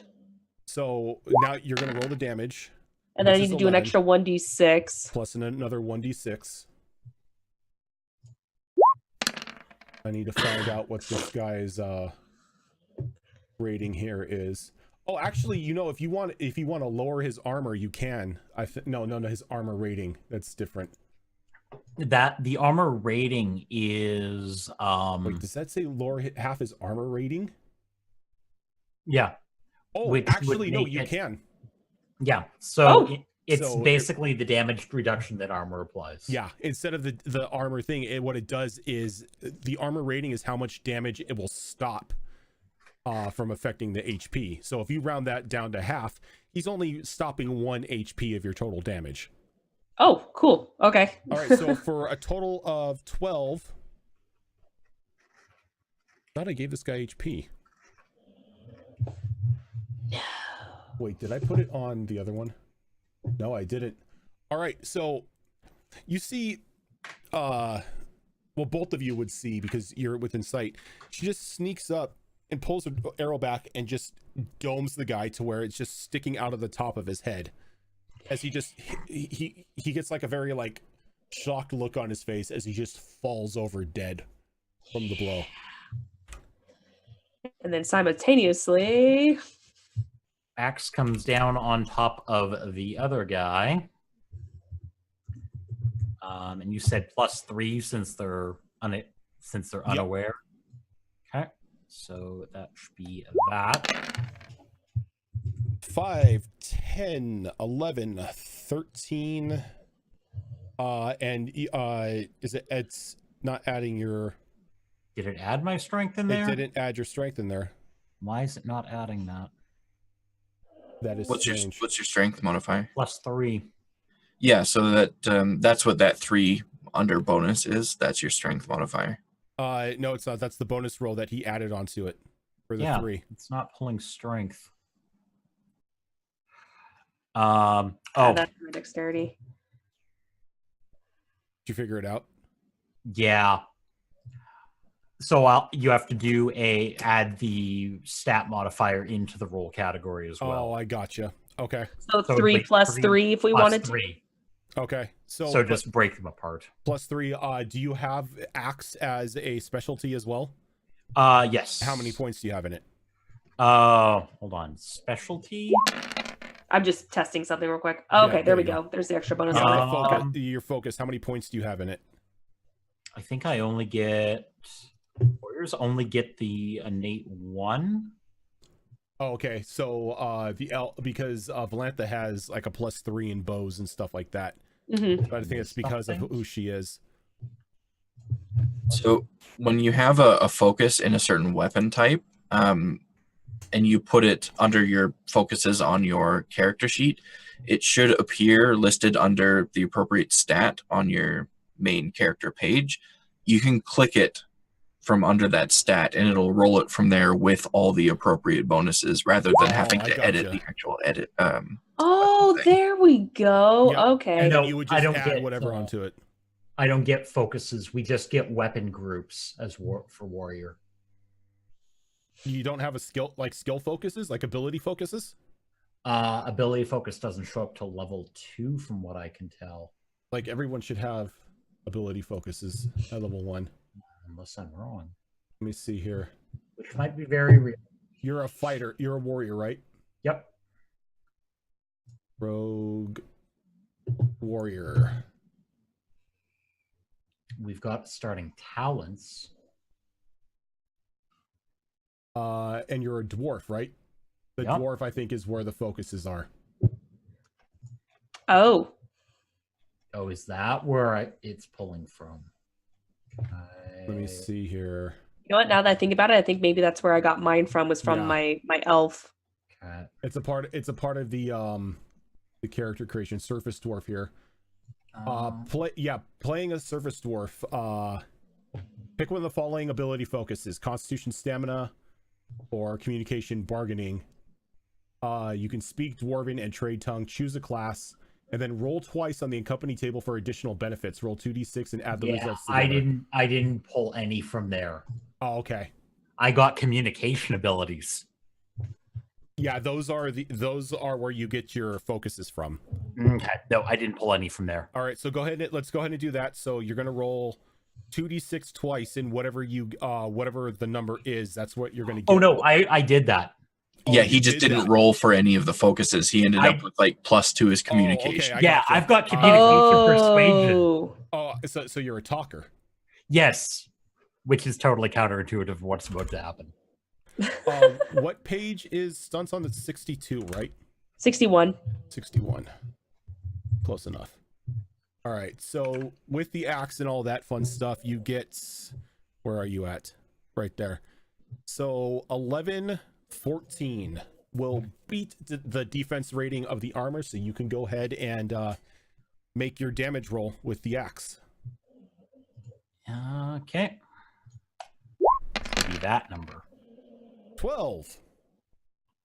His armor is going to reduce that by 3, so he's going to take 9. So your axe comes down and bites him in the shoulder, and he gives like a very loud grunt, and like he stumbles forward a bit, and he turns, and he like drops what he's whittling, and he pulls out a short sword. Are we still alive? Yeah, it is now time for initiative. So the way you roll initiative, Okay. you roll your dexterity. That's fair. My dex is garbage. And if you have the focus of initiative, you can roll that. Okay. Oh, if it's called Focus of Initiative? Yeah, there is initiative focus. Oh, interesting. Okay. So let's see. Go ahead and roll for you as well, Fox.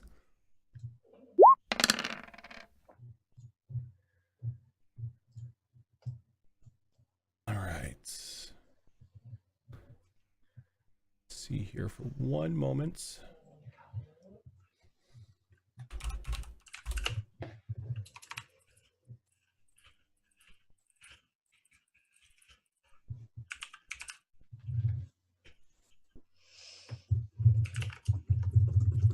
All right, so dexterity, initiative, ability test. I roll for those guys. All right, so I get to roll for this fool right here. Which he really doesn't have that great of anything. Yeah.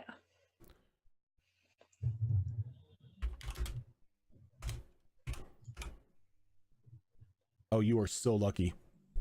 He doesn't have initiative. Ah. Okay, so he rolled a total of 16. Where is that? Where is Adturn? Adturn. So he is 16. Valantha, what did you roll? 6, 7, 8, 9, 10, 11, 12? 12. Yes. Magnus. We've got 5, 6, 7. And Esthea. 10. 10? All right, descending order here. All right, he is going to act first. So what he does is he like grits his teeth and he looks at Magnus and he brings a whistle to his lips and he just gives like a very hard blow as it echoes throughout the camp. Damn it. And Well, then most of them are drunk. he lunges towards Magnus with his sword. So he does have a light blade focus. Roll 3d6. Oh.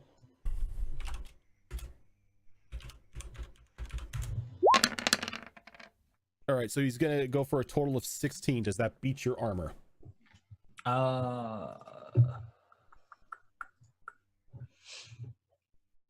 Your defense rating.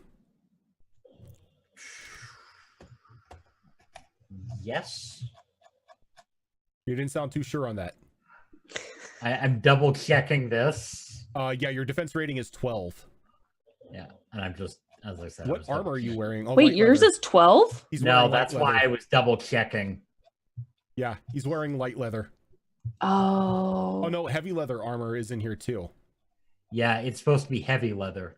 All right. It's because we didn't have enough money for some of the other armor. Yeah. Heavy leather armor has an armor rating of 4. Oh yeah, your defense rate, your defense rating isn't based off the armor you're wearing. It's based off of other stats. That would do it. I think it's based off dexterity, and then armor is the reduction you get. All right. Which is what I was just going to double check quickly.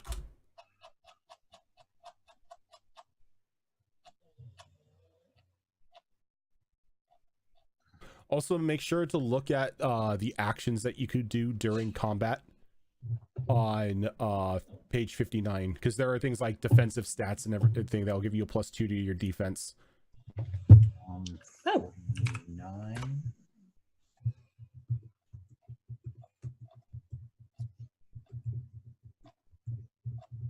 Like, I'm trying to figure out where your defense is at here so we can get this correctly. Defense and speed.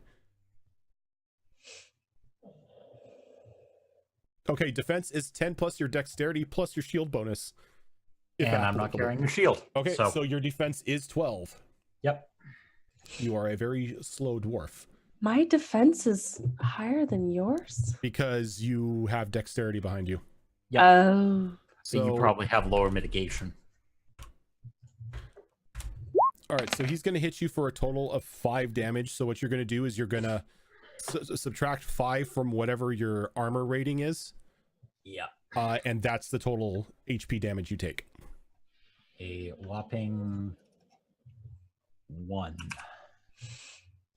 Ooh. There we go.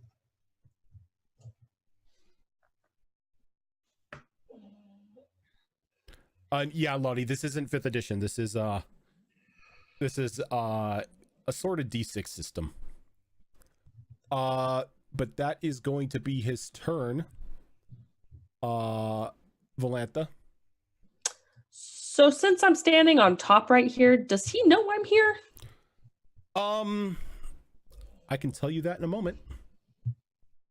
Since we kind of sort of did the killings simultaneously.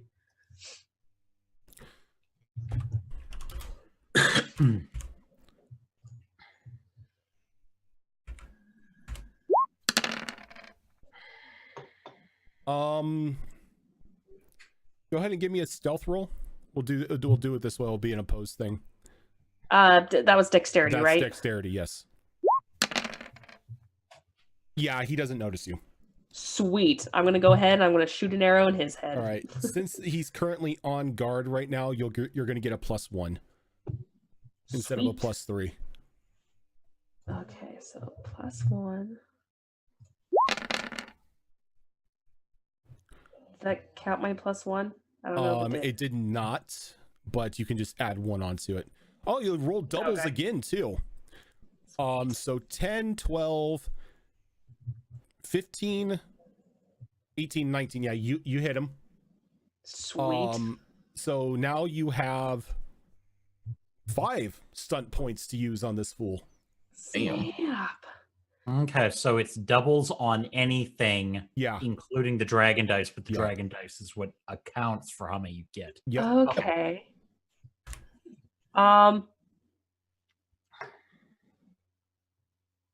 Since he whistled, do I hear any rustling around? Just before I make my decision. Yeah, you could begin to hear a couple people off on the other side of the camp begin to grunt and get up. Someone asking who's making all the ruckus. Okay, so what I'm going to do then is I'm going to do a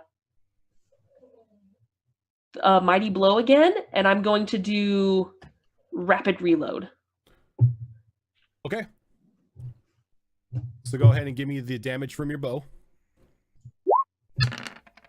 Ooh. And then add a 1d6 on top of that because it's mighty blow. Oh, right. Yeah. So a total of 16 damage. His armor negates 3. Again, like you fire arrow and put it right through the back of his neck and it sticks out of his throat as he kind of like looks at Magnus for a moment and just falls over dead. So now that I've done that, and I already moved 1 space, 4,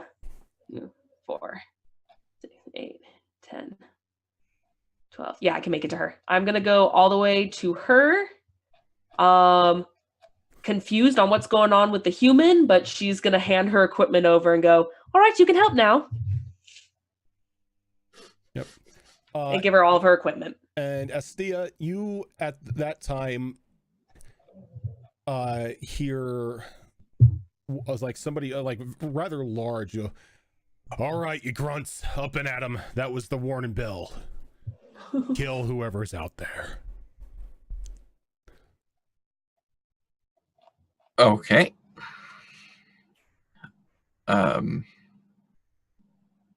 So these two guys are 2, right? Yeah. So is it going to take any actions for me to put my stuff on, No. or no? Okay, nice. So I don't have to just throw it on the ground temporarily. That's good.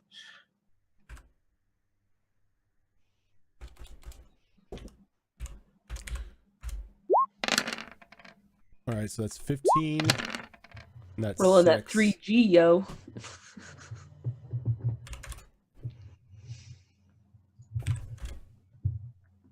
Thanks.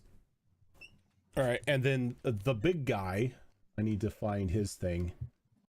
Because he is a different kind of person. Deep down, he's the same. Not really.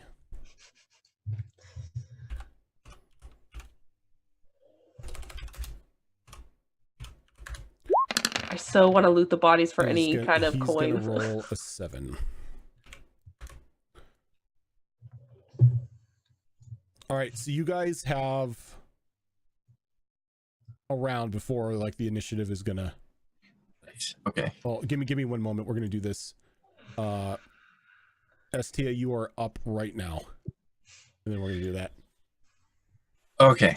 So I'm going to attempt to make use of the meat sack that I'm helping walk around right now. And we're gonna take, let's see, my movement is 10, so I can move 5 You're gonna squares. move 5 squares. We're gonna move there. We're gonna move there. And then we're gonna kind of help the meat sack out in front of us. Plant our foot Give me a on second. it. I'll get a token here for the meat sack. Okay. I'm slowly making NPC tokens so I can have like humans and dwarves and random people out there. I'll mark him so I know that's a meat sack. So we're going to plant our foot on the square of his back and shove, with the intent that he, ends up in this space somewhere. All right, go ahead and give me that strength roll. My sweet +0 to strength. I mean, he's gonna go somewhere. It might not be where I planned, but it's gonna be enough. 7, 8. Yeah, so you push him, but you're only gonna like push him to like there. That's fine. As he because kind of stumbling forward in front of the 2 guards. he's really just a means to an end, because we're gonna try and turn him into a bomb. Okay. Yep. All right, so I'll move you down into the correct order here. So, I assume that shoving him would have been a minor action. we do have the actions on here. Yeah, I mean, like shove isn't really listed in it. What are the major actions listed? Majors like charge, defend, heal, attack, run, that kind of stuff. Whereas minor is like activating something, aiming something, moving something, preparing something. Moving something. Well, yeah, okay. So you kick him forward towards the 2 guards there. Then they kind of repel back a little bit, seeing like the infection on the guy's face. And we are going to then attempt number 2 with the walking bomb here. So, walking bomb. Let's get above that. Why are you such a good spell? 10. 10, 13. Yeah. That hits the number, so it will go off. So what does walking bomb do? Okay, so Oh no. it says you infuse the blood of an opponent, who in this case is the meatbag, within 10 yards with a corrosive poison. The round you cast it, walking bomb inflicts 1d6 plus 1 penetrating damage. While the spell is in effect, the target must make a constitution test versus your spell power at the start of each of its turns. If the test is failed, the target takes another 1d6 plus 1 penetrating damage. Should the spell's damage reduce the target's health to 0, he explodes in a spray of blood, flesh, and bones. Anyone within 4 yards of the exploding victim takes 2d6 damage. Okay, so go ahead and roll that damage. By the way, you're within 4 yards of him. I want you to know. That's fine. That's fine.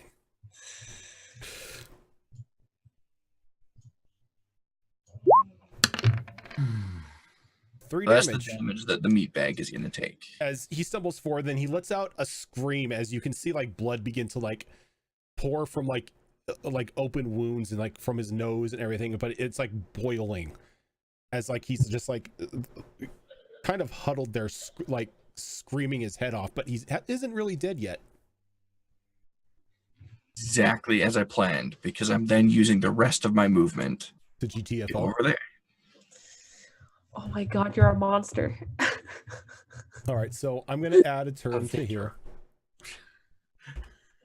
Operating on the assumption that these guards would not recognize this particular brand of blood magic and wouldn't just immediately run away. So he has a 9 initiative. Isn't walking bomb technically spirit magic or necrotic or necromancy magic, I think? It's necromancy. Yeah. Yeah, walking bomb. It was listed under blood magic. Oh. I think they just gave it to you as necromancy in the game because it's like, oh, it's a cool spell, use it. Yeah, true. It makes sense to me that it would be listed under blood magic because you're altering the target's blood. So who's this? All right, so this one kind of like looks a little shocked at this guy. What is their speed, by the way? Senor Book. I don't think they have a very fast speed here. Ferelden, not Fanged Skeleton. Here we go. Their speed is 12, so they can move 6. Oh yeah, So- I'm faster than them. He just runs off into the bog as far away as possible from the guy, and then he pulls his bow up, and then he just goes to take a shot at Estia. Rude.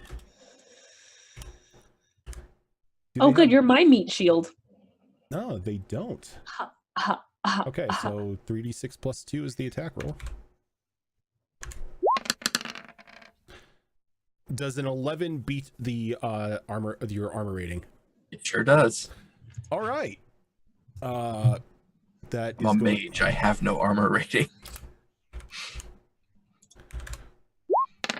All right, so it's going to hit you for a total of 7, but that's minus whatever your defensive rating is, or your armor rating, I should say. Your defense is how much armor you have. The armor rating is how much it stops. My defense is 10 because I have nothing to add to that, and then my armor is 0 because I don't have armor. Okay, so you're going to take 7 points of damage as the arrow just lodges into your shoulder. This is where Fox's first character dies. This is what happened. Trouble being- This is why Imp and I always joke about ganking the mage first, or geeking the mage first, is because they don't have any armor. Next up, Blood Mage in place. It can happen. Selby, no, he technically they had enough time to rest to where the damage would have worn off. Just like in D&D, if you get 8 hours of uninterrupted rest, your hit points return. Yeah, that's why I asked about the time between on the road and Yep. camping for the night. Yeah. My warlock begs to differ. Warlocks aren't mages though. Valenta.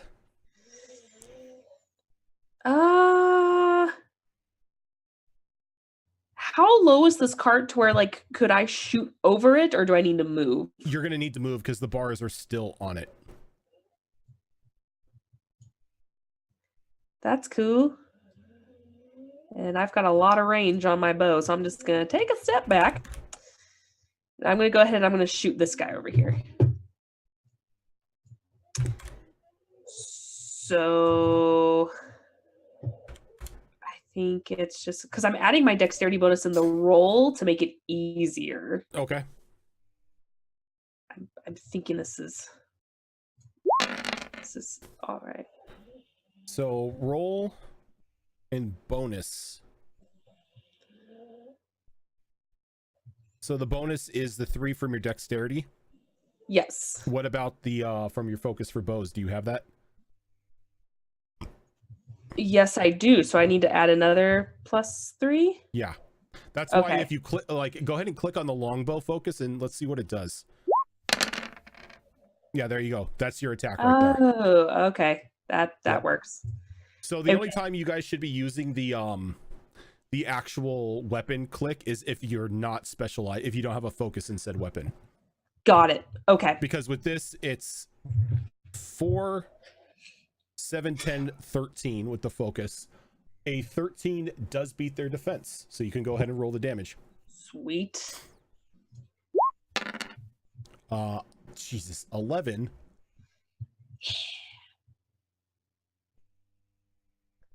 But he's got a reduction of 3.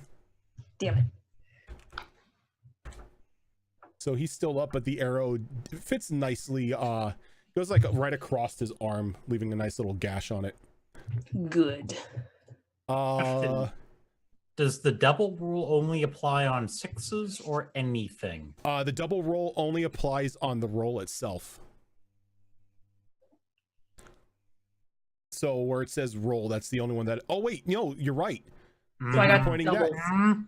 You roll double 2s, meaning you because the 3 is in your dragon dice, you have 3 points to spend as well. Sweet. That's why I asked. She's rolling like nothing but doubles tonight. Well, Oh, I like it because it means Mhm. that as long as you get doubles somewhere in that string, Yeah, you can do special things, which gives a little more fluidity to combat. all right. Well, I like to use the lightning attack, but I don't I have ha- enough points for it, so I'm just gonna do the mighty blow. Okay, so I should have used points against Fox, but that's my fault for not noticing. So Fox, you avoid getting 5 stunt points against you. I'm okay with that. Oh, jeez. So for another 2, Yes. yeah, but go ahead and make, like, when you guys roll, make sure that the doubles are in there, and doubles also apply to spells. There are spell stunts as well. Yeah, Oh, I added all of them to my sheet under powers just so I wouldn't have to keep flipping through the book. Yeah, spell stunts are pretty cool too. Estia, who wants everybody to believe that she is best girl, but she's just really bloodthirsty. I am a very kind-hearted lady. Thank you. I think kind-hearted Um, has a different meaning in Tevinter. Yeah. I'm like Putting a you out of your saint misery among is a my people. kindness. You're like a saint among your people. I've only murdered 12 people. Today. Today. Okay, so this guy over here is still alive, yes? Yeah. Okay. And he's the one that shot at me. So we're gonna shoot back now that we have our equipment. We're gonna throw an arcane lance at him. He Ooh. is, let's see, that's a range of 2, 4, 6. Yeah, we're gonna throw that at him. Waifu murdering things as per usual. Is 9, Ooh. 16. 16 will beat their defense. So go ahead and do that that arcane lance damage. Total of 5. Solid 5. So that's going to do a total of 2. And then we're gonna move over here behind the cart. Okay. This guy is kind of just staying where he's at. You said he needs to make a constitution save? Yes, he needs to make a. is a Does a 10 beat it? stamina versus my spell power, which I still have that wisp because I have not fallen asleep. So my spell power is 14. He does not make it. He does not make it. So Another go ahead and 1d6 plus 1. okay. So you hear him scream out one last time as everybody just hears an audible pop, and then just like the rain of blood and gore all over the area. The guy that was standing right next to him screaming in pain as bone shards just like pierce his body and just like cover him in blood and gore. So He's going to take 6. Now, does that ignore the armor rating or? Yes, as far as I know, it does because it just says they straight up take 2d6 damage. Okay, so yeah, the armor rating would still help them then. So he's going to take a total of 4. Oh yeah, the Yeah. armor. I was thinking defense. No, the armor rating. Yeah. Yeah, it doesn't really have to roll to see if it pierces the armor. It's just an AoE bomb. Yep. All right, so the big guy, Oh goodness. who is an Avari. Oh, he's an Avar? He's an Avar. Oh shit. Yeah. An Avarian hunter. All right, They're so beefy. his speed is 9. Because they're beefy. So he gets about down to here, stomping and everything along the way. He takes the bow out and he just takes a shot over across to Valanthia.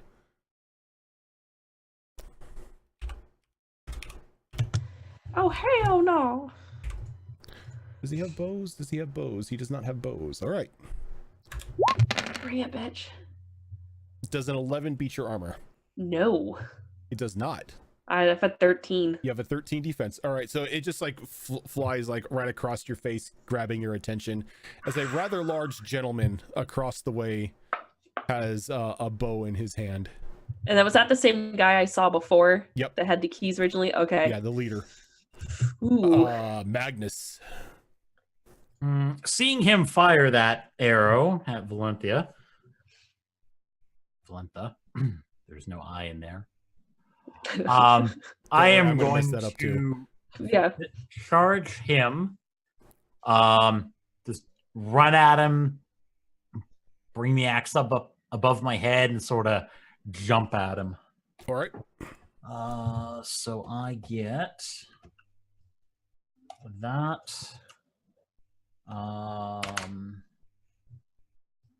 +1 for the charge, which should be that.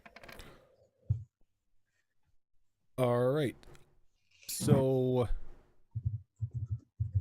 we got a total of 14. That will hit. 13. Yep. 13. 13.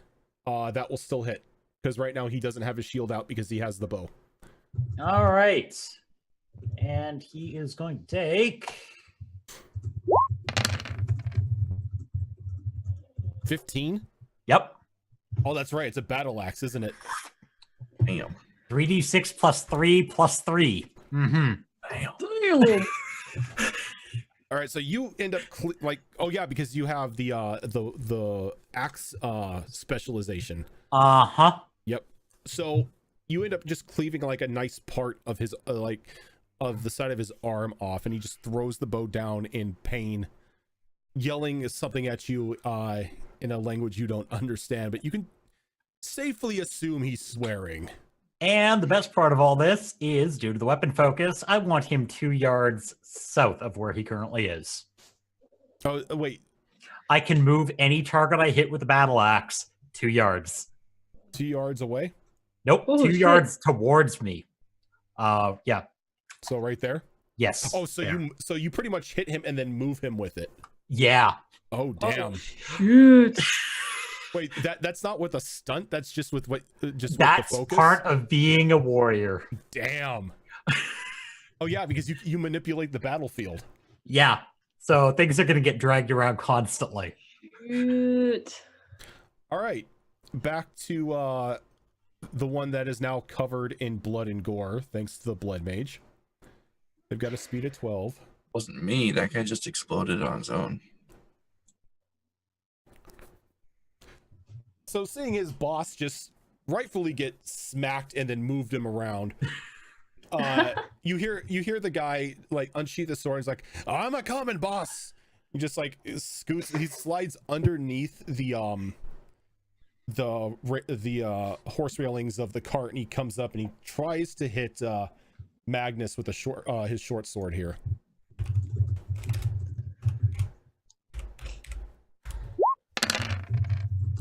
Uh-oh. He actually hit. And he's going to get a stunt here. He has 6 stunt points as well. But they do have distinguished stunts that they do. Or I should say they have their favorite ones that they do. So his favorites are lightning attack and skirmish. So what he's going to do for lightning attack, you make a second attack against the enemy or a different one within range and sight. You must have a loaded missile weapon or to make a range attack. If you roll doubles again on this attack roll, you do not get any more stunt points. So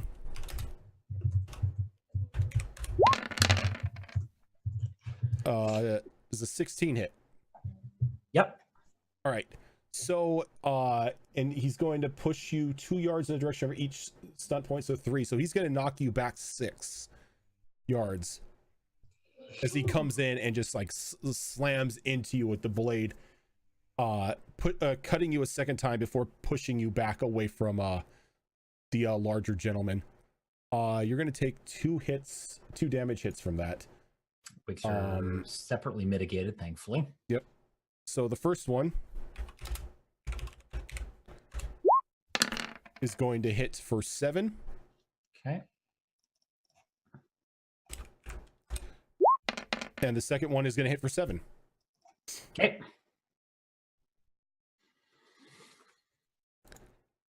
Other one here, up in the corner, seeing that the blood mage has now taken cover behind the cart, knocks an arrow and fires it at the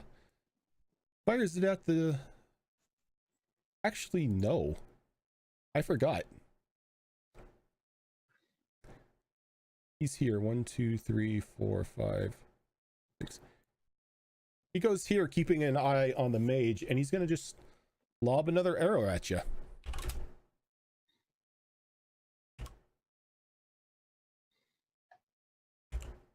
I'm a little offended he doesn't want me. Not plus 54. He's not plus 54. Does a 15 beat your defense? Yes, it does. All right, so you are going to be taking... And not to instigate Fox's death, but there's doubles. Oh, there are. So he's got, what, 4 skill points? Thanks, dwarf. Sorry. So he is going to do Mighty Blow and knock prone. So you're going to take... the base damage is a total of 9. And then the Mighty Blow damage on top of that is going to be another 2, and you are knocked prone. Ouch. So any enemy making a melee attack on you while you are prone gets a +1 bonus on the attack roll. Ooh. What does it cost to get up from prone? It's movement. Okay. Yeah, It costs like I think 2 yards of movement to get to stand. Can you look that up, Raven? I'm already doing it. Minor activate, aim, move. Where is...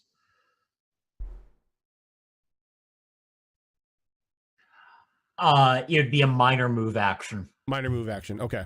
From what I can gather here. Because they say you can go prone, stand up, or mount a horse as a minor.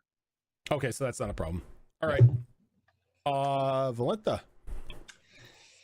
Out of curiosity, are any of the 2 people the kid we were messing with? No, it is not. Jimmy Okay. is not in this fight. It seems that Jimmy is one of the ones that are still asleep. Jimmy can't hold his alcohol. Okay. I have plans for him, so I'm just curious. Okay, again, I'm gonna kind of. Oh no, I got that boulder in my way. Ugh. Okay, yeah, I'll take a step back this way, and I'm going to aim for the big boy. Okay.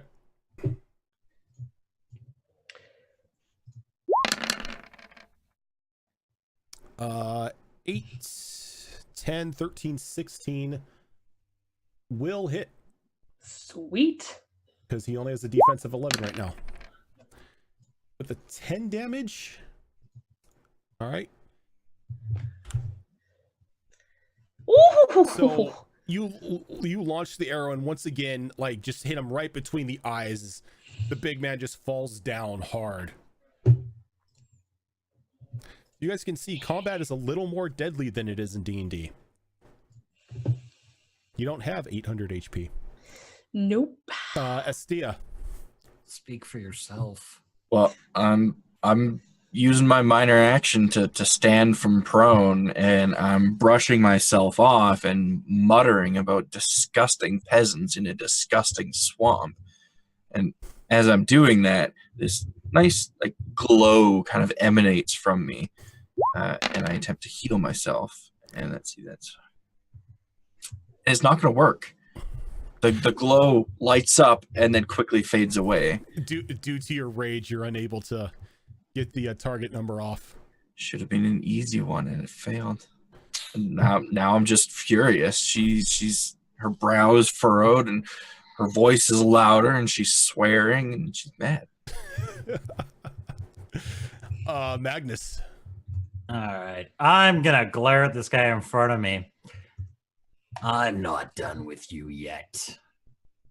Move forward and as I'm moving, just take one of the throwing axes and lob it straight at his head.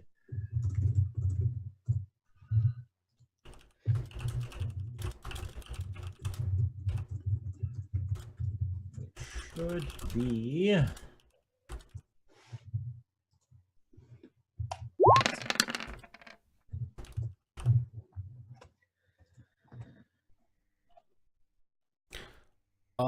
So 6, 7, 10, that will not hit. Ooh. On the upside, it won't go far.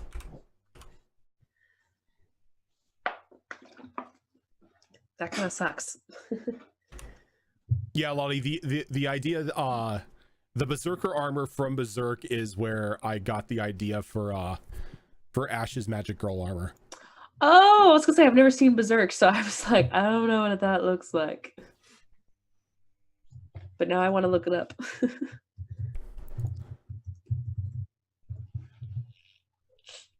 All right, so the axe goes sailing over this guy's head, and he just smiles as he walks forward, just like wiping your blood off of his blade.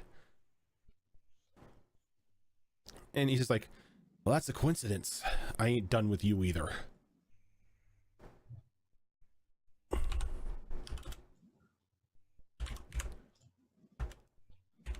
And goes in with the short sword again. 11 hit you? Going to happen. Not going to happen? Nope. But he does have stunts. He has 3 stunt points. I don't know. All right. The rules describe as far as going to make a fighting. Oh, no, it doesn't work. Successful attack rolls only. So, nope, he misses. He like goes to lunge in for you, and you just move out of the way slightly from the lunge, and he kind of has a very frustrated look on his face, thinking that he should, have an easier time against the dwarf.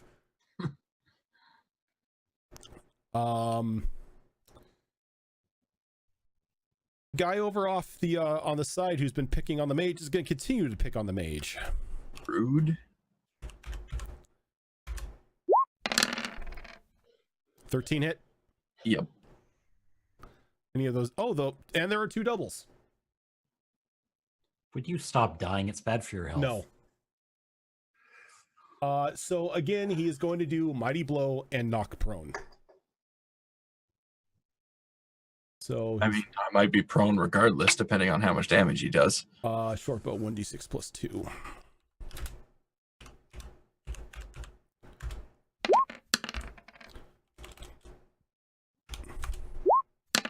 So a total of 4 damage. And if you aren't at I'm 0, still alive. okay, so you're prone. As again, he just like shoots another arrow into your leg and just like knocks you to the ground. Valentha. Yeah, I'm slightly annoyed this guy hasn't seen me as a threat, so I'm gonna go after this guy in the corner over here. Oh, he sees you as a threat. It's just he has a mage in front of him. Yeah. That will hit. Sweet. Total of 9. Yep. That will kill him. Yeah. As you nail this one just dead in the throat and just falls over into the muck. And I shake my head because I'm like, God damn it. Astia. As soon as she hits the ground, she just screams. That angry, guttural scream. And she stomps her way to her feet. To vent And her rage. She whips around, and seeing as this guy is the only alive hostile left, or at least conscious hostile left, she just throws an arcane lance at him. She's too angry to heal herself right now. That'll hit. All right. So the arcane lance just flies out of your hand and hits him dead in the ribs, and it causes him to wince a bit, but he is still on his feet. Magnus. Since I would have been holding my axe in one hand, I'm going to grab it with the other hand and bring it straight up at his chin. Okay. Get rid of that. Zorro. That pun. 3, 6, 8, 9 will not hit. I am not pleased. Oh. Nice, please. It's like as you bring the axe up, he just laughs as he just moves his head backwards. He's like, "You're too small, little man." Ooh. No. 15's gonna That'll hit. hit.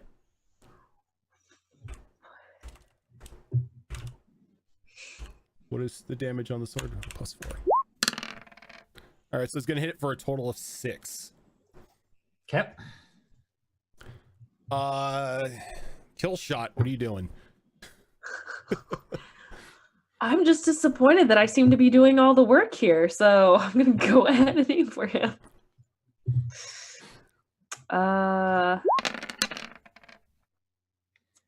6, 8, 9, 12, 15.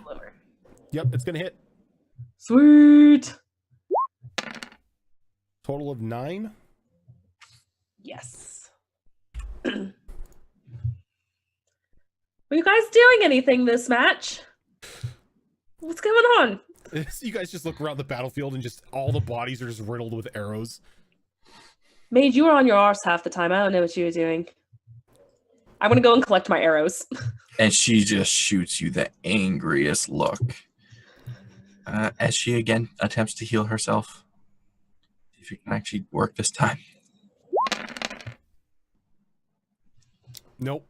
It's not gonna work again. She just stomps off in anger.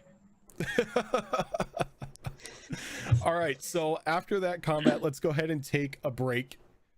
Get up, stretch our legs, get something to drink, and when we get back, we will find out what poor plans Valentha has for the kid. So see those guys. We'll be right back. It's okay. It's not.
All right, we are back. Oh, Oh, Raven will be right back. Yep. Oh, I didn't know he was gone. Yep. Did he just run away, just like right as I sat down? No, he's been gone for a few seconds, like 30 seconds or something. Oh, He was like, "Oh, I'll be right back." So, okay. Well, see, we're back, sorta, back-ish. backish. But while we're waiting, I hope everybody is enjoying the new game and getting acquainted with our characters here. I think once it joins us with his Talvashoth, things are going to get a little more interesting. Seeing as how who and what Fox is playing, and the current I don't know how exactly his character is going to feel about the current war between Tevinter and the Qunari, seeing as how he is Talvashoth. the nice thing about that interaction is that my character can speak his character's language, but she has no plans on making that known to him. So if he ever tries to say anything behind her back, she's gonna know. Ooh. Angry dog. I actually forgot what my Dog doesn't like Tevinter. yeah. I forgot where my languages are. Maybe it's under persona. No. Yeah, I don't remember what I speak. No, I speak Elvish. I know that. Got that nailed down for me. Crowd and DA is overrated. Don't at me.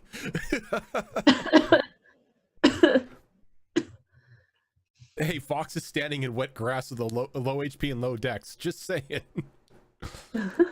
Dalish elf girl is best girl. I agree, Lottie. 110%. I was gonna say, are Valentha and Astia going to like be fighting over who's best girl? I wonder if she's gonna have the same mindset, because Valantha doesn't give a shit about her, so she doesn't care. I was gonna say, is Valantha? We're gonna have hashtag Team Valantha and Team Astia. Probably. I guess while we're waiting for Raven, she's gonna loot their bodies to see if she can find any coin on them, or any magical items or potions, all that stuff and the like. Go ahead and give me a. You can go ahead and give me a roll for this. Let me bring up the my sheets again. Sorry about that. Had to medicate a cat. It's all good. Oh, you're, I accidentally took a slide while you were gone, so it was my fault. Go ahead and give me a perception roll. And if you have searching, you can use searching as well. It's not searching, but I'll still roll my perception. All right, so who are you searching? Are you searching the big guy or just the henchman? I'm searching all of them. Probably the big guy first, but she's All planning on doing all of them just to So- see if they have anything on them. On the big guy, you find another 2 lesser healing potions.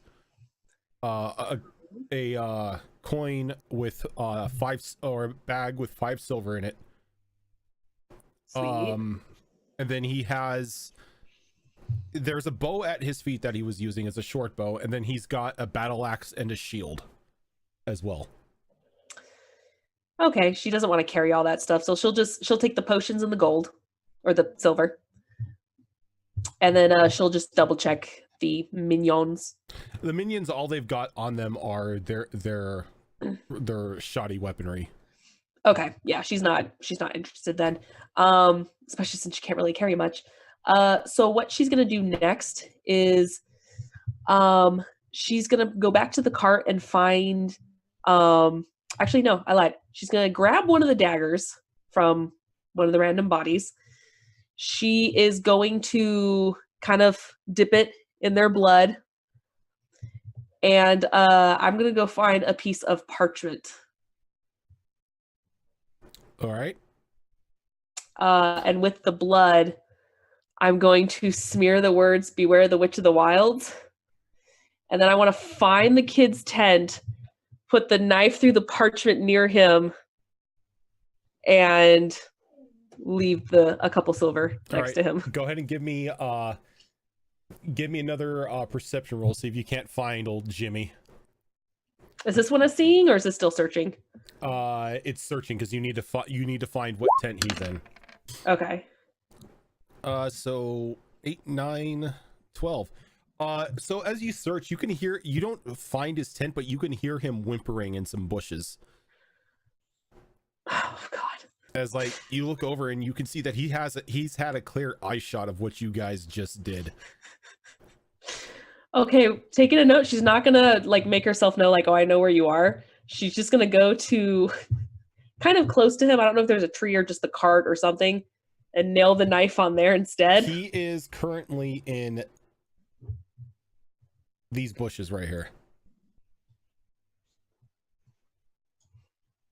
Okay, so I'll stab it on the cart then that's facing him, and I'll put 2 silver on top right there, and I'll sign it. I'll make sure it says like Jimmy, beware the witch of the wild, so he knows it's for him. And as you're like doing that, you feel something. The other two of you see Jimmy come out of the bushes and just like quietly run over to Valantha, and he just like tugs on the back of your shirt. Yes. Get me out of here. They're mostly dead. I'm going to take one of their horses. Just take one of their horses. I don't know where I'm at. Just ride north. What direction's north? It's that way. Can I just go with you? It's safer. Well, no, I go alone. I'm not even with these guys. They did their part, and I'm going off on my own. Why don't you ask one of them? Because you killed everyone. Well, and I was nice enough to leave you a couple little things for your look. They took me like they took you. Okay. I'm not a part of their group. I really don't want to die out here with them. Again, look, kids, I'm sorry, but I go on my own. My father can pay well. I don't really care too much about money, but where are you even trying to go? First of all, my family has a farmland, south down, whatever. It's a little bit away from Redcliffe. Redcliffe, huh? Look, if you get me back to my family's farm, my father will make it worth your while.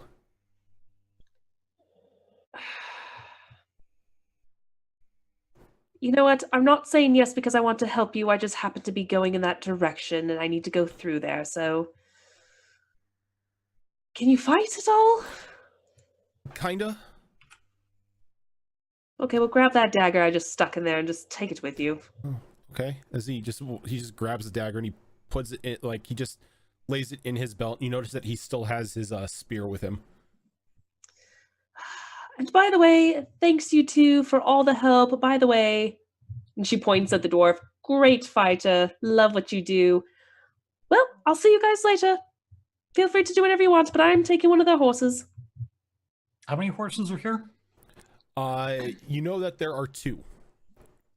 One, good. There was one for each cart. Well, now that I have company, I guess I'm taking a cart. Which she starts to load up with some provisions and stuff. There are no provisions for where you're at. If you want that, you actually are going to have to go into the main part of the camp to steal, along with the horses. You know what? She's the hunter. She could just get something in the forest. She's fine.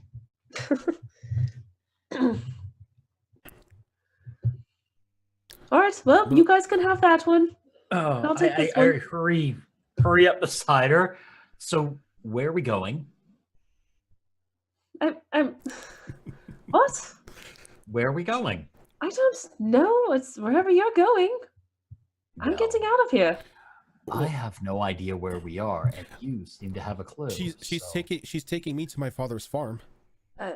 I am going through Redcliffe. Apparently that's where he's from, just outside of it, so suppose I'm doing him a favor. Well, it sounds like that's a wonderful direction then. Why, are you from Redcliffe too?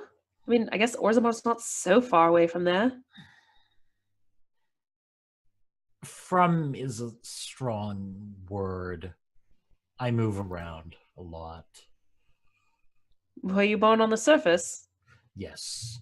Oh, well, then I guess that means diddly squat to you. All right, well, there's a horse and carriage right there. Just... There's no horse. There's no horse. That's the problem. The horses are in the main part of the camp, Oh. along with the provisions. Well, I saw that you were perfectly capable. There's what, maybe 3-4 more guys left out of the roughly 10 that were around. You're fine. You can handle it. Take the pretty one over there. I'm sure she'll help tremendously. She's so pretty when she sits on her arse. You and the dwarf got us into this mess, sweetie. You're getting us out. Oh, I'm sorry. I'm the one that dragged us into this forsaken place. Pretty sure we were all in the same boat. The two of you are the ones that busted open that cage. We were on our way to civilization.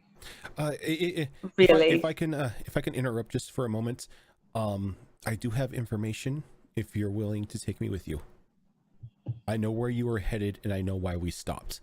I thought you said you didn't know anything. Look, they told me if I said anything, they were going to kill me. Okay. Oh, they were gonna kill you anyway. But Well, let's hear it. What? you were being sold to some creepy old codger who's been using the fresh bodies of the living to perform some sort of necromancy in the wilds, trying to bring his dead daughter back to life. He keeps trying to please a demon or something like that, so they will give him his daughter back. Yeah, that sounds awfully familiar on too many storybook levels that I've heard of, and it never ends well, so not my problem. Also, there are a lot of undead roaming the wilds a little deeper in. Oh, it's a good thing we're going north out of here, aren't we then? Oh, I guess. I don't know what's north. Everything else. Hopefully no You're pretty undead. much hitting rock bottom, almost quite literally. Listen, kid. You want to get out of here? You march into your camp, and you go collect us a horse. You come back, and we'll leave. Just one? Well, get me a horse anyway. So both. Just go, kid. I can do that. I'm in charge of the horses anyway. See, and he just like jogs off back to camp. Oh, good. Look at that. You both have horses now. You don't need to come with me. You're going to walk the whole way. Well, no, he's going to get you horses. You can just ride out. We'll ride, but if you want to walk your way out of this bog, feel free. No, I have a horse. That was just one. He's have fetching you horses? others. 2, 3. Was there a horse in this area? I No. thought they were all in the main camp. Oh, I thought there was No, one there's here. No, only you don't have a horses. horse. There's only 2 horses in the camp, and they're one's for the one cart and the other's for the other. Got it. I thought there was one already here with our cart. My bad. A few moments pass, and Jimmy comes back, and he's got the 2 horses. The horse that was leading the prisoner cart seems to be in rather good shape. The supply cart one, on the other hand, not so much. It looks like it's kind of on its last legs. Well, no offense, but I feel like I pulled my weight the hardest, so I will take this one. I go towards the healthy horse. Oh, I don't think so, sweetie. Do you want to race me there? Because I'm pretty sure I'll beat you. I take the horse, or nobody takes the horse. It's really as simple as that. There's 2 I- horses and 4 of us. Well, I was just going to take the cart now that the kid apparently is coming. I mean, if you're going to take the cart, you probably should take the supply one. Oh, yeah, I'm not taking one with the dying people inside. I mean, poor sobs are in there, but there's not much I can do. It's true. I mean, it'd probably be best if we all left together. I do so much better alone. I don't know. Just be happy I'm taking you, kid. Besides, even if this one is so adamant about having a horse, I'm from the forest. I have no problem getting out on foot. I do it all the time. Do you know how often we ride our hala? Not as often as you think. Well, With you shoving your horses. I'm just saying we can probably get out of here faster if I attach both horses to the cart. All right. How about this? We'll all ride together. I mean, I suppose I have to thank them for helping out. I mean, this was a team effort. I do not deny that. We can get out of the Kokiri Wilds, and then we go our own separate ways. And then you, I suppose, I'll take you all the way to Redcliffe. Sorry, where did you say we were? The Kokiri Wilds? How the hell did we get all the way down here? Oh, you were kidnapped. Yeah, I've gathered that much, kid. Thanks. They kidnapped you all the way from your home? Didn't you come a long way? Oh no, she wasn't kidnapped from her home. She was given to us. I'm sorry? Oh, look at you. You're pretty present. Yes, yeah, you were given to us. By whom, may I ask? I don't know, he didn't show his face. He was just in a very dark blue robe, saying you were a disappointment or something like that. I don't know, I wasn't paying attention. I was kind of drinking. Oh, after this battle, I can certainly see why.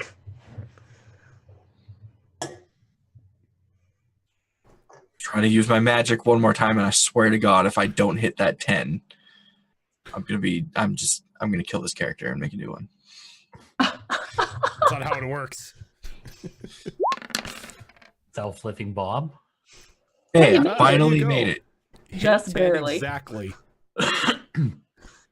So I shine a brilliant, bright yellow and white, and the magic very slowly kind of dissipates, and light particles come off of me, and I heal myself.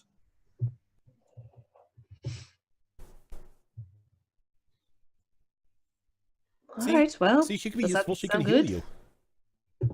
I don't need healing. I wasn't touched. I mean, later. I don't plan on getting touched later. Yeah, technically, Wisp is right. It is a triple. So you roll double. Oh wait, no, that's doubles on the damage. Never mind. Yeah, that was how much I Yeah. was healing for.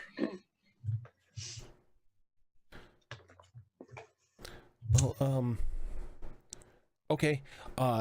So you guys get in the cart, and I will begin to drive it out. If anyone stops me, I can just say the boss ordered me to move it. I'm. All right. How about this? You'll drive in the direction I tell you, since you apparently have no idea which way is north. Yeah. And then once we're to safety, I will drive because your sense of directions doesn't give me confidence. Well, okay. If you think the horses will listen to you. I have a way with animals. I could certainly try.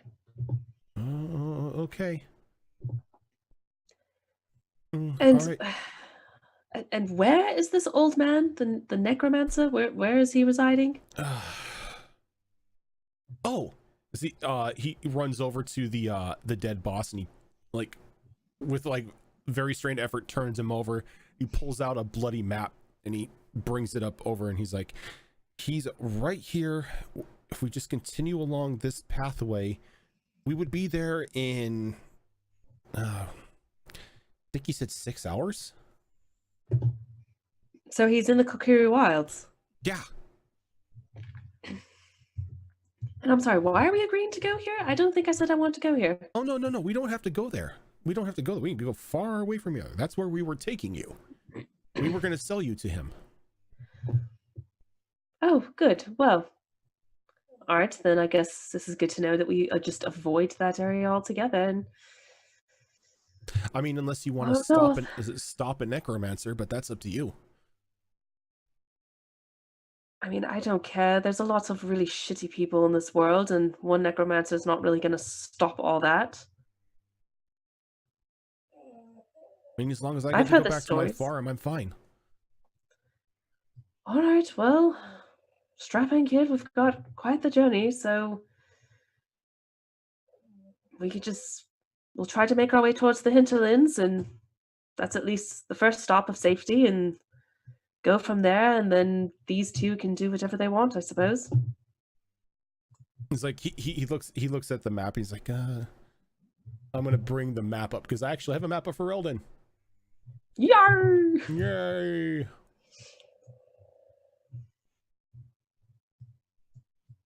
And his extreme close up on Orzammar. Oh, we're way down there. Yeah.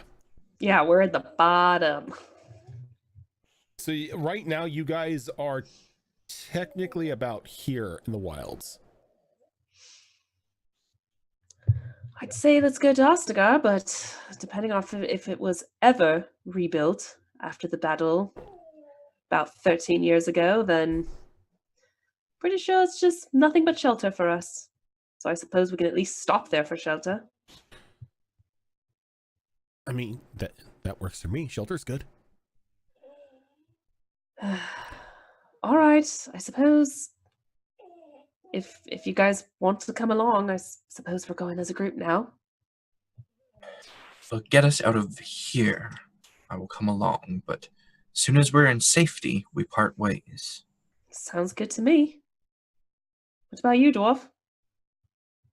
Always safer to travel as a group. There's no reason to split up when we don't need to. Especially if we're all trying to escape for the same reason. All right, that's fair. All right, I suppose we'll just get in the back of the cart and we'll let the kid drive. I mean, if I'm good for anything, it's I know my way around horses. All right, well, let's get us past the rest of your henchmen before we go there. Drive on, kid.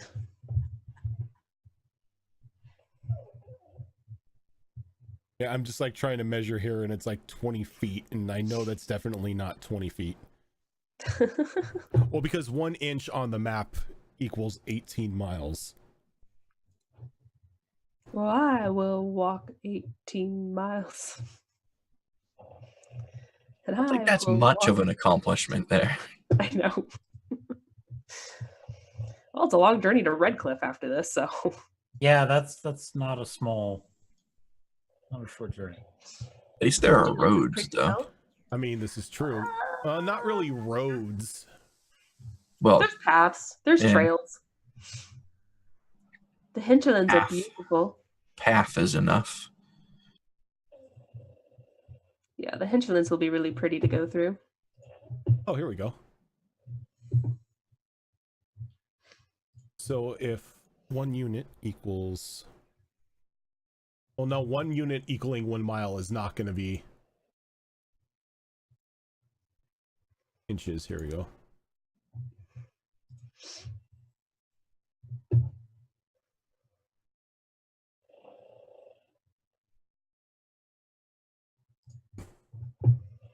All right, let's see how this is now.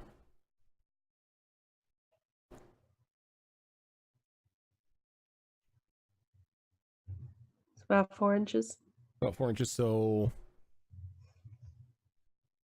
4 inches on the map, and that's each inch is 18 miles. So you guys got some traveling to do. A little bit. 70 some? Yeah. Yep. I mean, does it, let's see, from Ostagar to Lothering.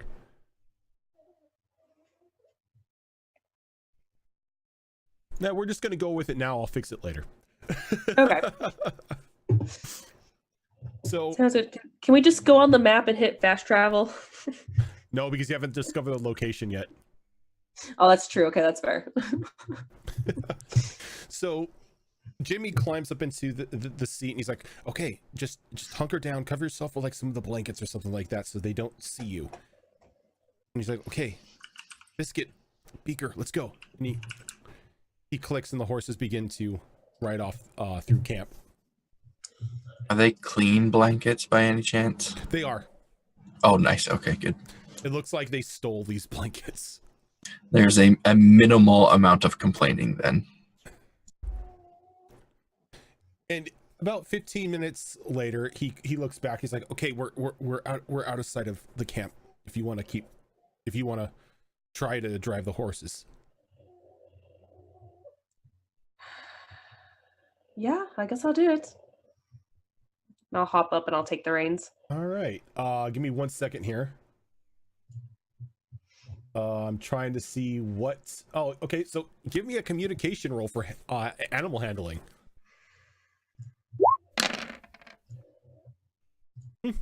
What do you know? You're a natural.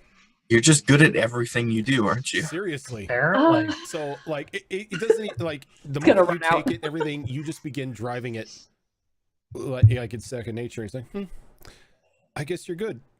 Well, Told you. I'm gonna go sleep in the back. All right. Have fun with the horses. He just crawls in the back and wraps himself up into some blankets and like almost instantly falls asleep. All right. I'm just gonna be putting along, just keeping an eye out since I know of the Kakari Wilds and. It's day one luck. Yeah. From here on in, it's just nothing but ones. Yeah. Oh God! Don't jinx it. All All right. So, are you switching off with anybody to take the reins as you take a rest, or are you just going to keep going as long as you can? I'll keep going for maybe like half the night, and then I'll wake up the kid. Okay. And have him drive and say, "Hey, go that way." All right. So while you are going along, go ahead and give me percentile rolls. 3 percentile rolls? Give me a second here.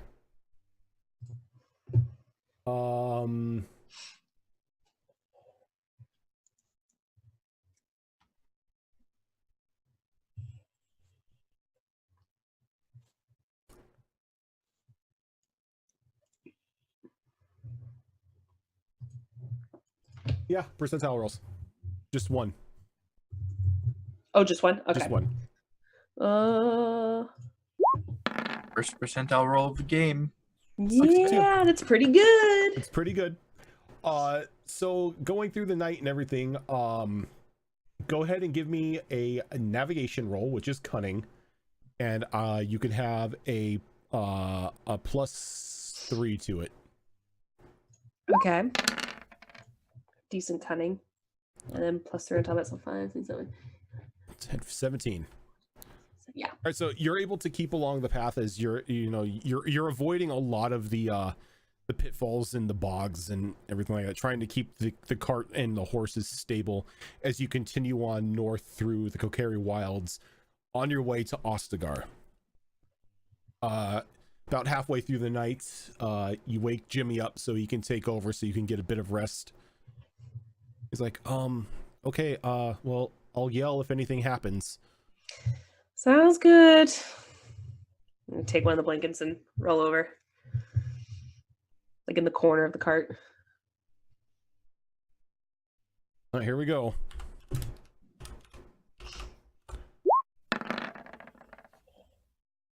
Oh God, Jimmy. DM rigged the dice. Jimmy. It's like I'm sick and tired of her good luck. I need to fuck this up. God damn it, Jimmy. All right. Oh. So you Oh, guys, what's that mean? so you're going, and things seem to be going smoothly. But all of a sudden, you hear one of the horses cry out as the cart just does a roll as you go down a steep hill, and like blankets and chests and boxes and everything just get thrown about the cart. Jimmy like goes flying from the cart himself. You can hear like a very audible snap as one of the horses gives a groan, and By the time everything comes to a stop, the cart is upside down. Was it the healthy horse or the not healthy horse that had the snap? You don't know.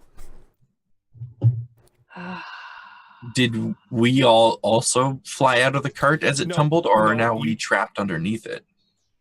You guys are fine because this cart had a cover on top of it. So you guys just took a tumble and everything like that, and now you're like buried in boxes. You got like a couple bruises or anything, but nothing really too bad to damage you much. But what just happened?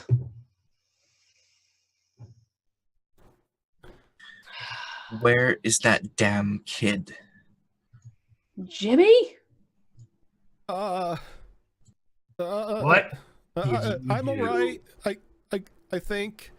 I don't care about you, child. What did you do? I didn't do anything. Something hit the cart. What? Well, go check while we flip this thing over. I would like to, but I'm in a tree. This is why I travel alone. This right here. All right, let's flip the cart, guys. So as you get out, you see that you guys have come to rest against a very like tall, gnarled-looking tree, and Jimmy's about 20 feet up on like a very like thick branch, just like hanging there. Like, I don't know what hit us, but it was big and it was angry. Are you saying a thing hit the cart, not an item? Oh, no, it definitely was a thing. I mean, look at the side of the cart, and the side of the opposite side of the cart. When you look at it, there is just this very huge impact imprint, and like the wood is completely shattered. You can see the cart is missing wheels. And yes, the good horse did snap its neck. Damn it. This is why I travel alone. This just... Well, we get our bearings here. Jimmy, was it? Go find out what that was. No, he's just a kid. He won't... If he finds it and he gets attacked, he's not going to be able to warn us. Let me just go. Just gather all the provisions that fell out. We're going to have to probably go on foot from now on. And I'm going to, before I leave, I'm going to investigate the side. I can see it. Well, what is it? Where is it? As he like probably points, behind us. No, he points up to the top of the hill, and you can see like this rather tall and twisted looking creature, almost looking like an oversized orc. And in its hand is just like this giant, like this, what almost looks like a tree. Well, at least it's not throwing bears. Anyone who ever played the beginning of Dragon Age Inquisition and you're stuck in the hinterlands and there's fucking bears everywhere, you're just like, stop touching me. Then you put the bears mod on there and it's just like the bears are the most dangerous thing in the game. God, I mean, they're dangerous at the beginning because when there's not just one, there's like 5, and then it's when you finally kill one because you're so weak, 2 more come out of nowhere, and you're just like, God damn bears. So it looks like a gnarled tree? No, I'm sorry. It doesn't look like a gnarled tree. You can see a very like large, twisted-looking two-handed sword in its hands. I was looking at the wrong creature. I was gonna say Whomping Willow. Everybody move. Do I recognize it at all? I think everyone here could recognize it as a Hurlock. Oh, I remember those. We are in their territory technically. Oh.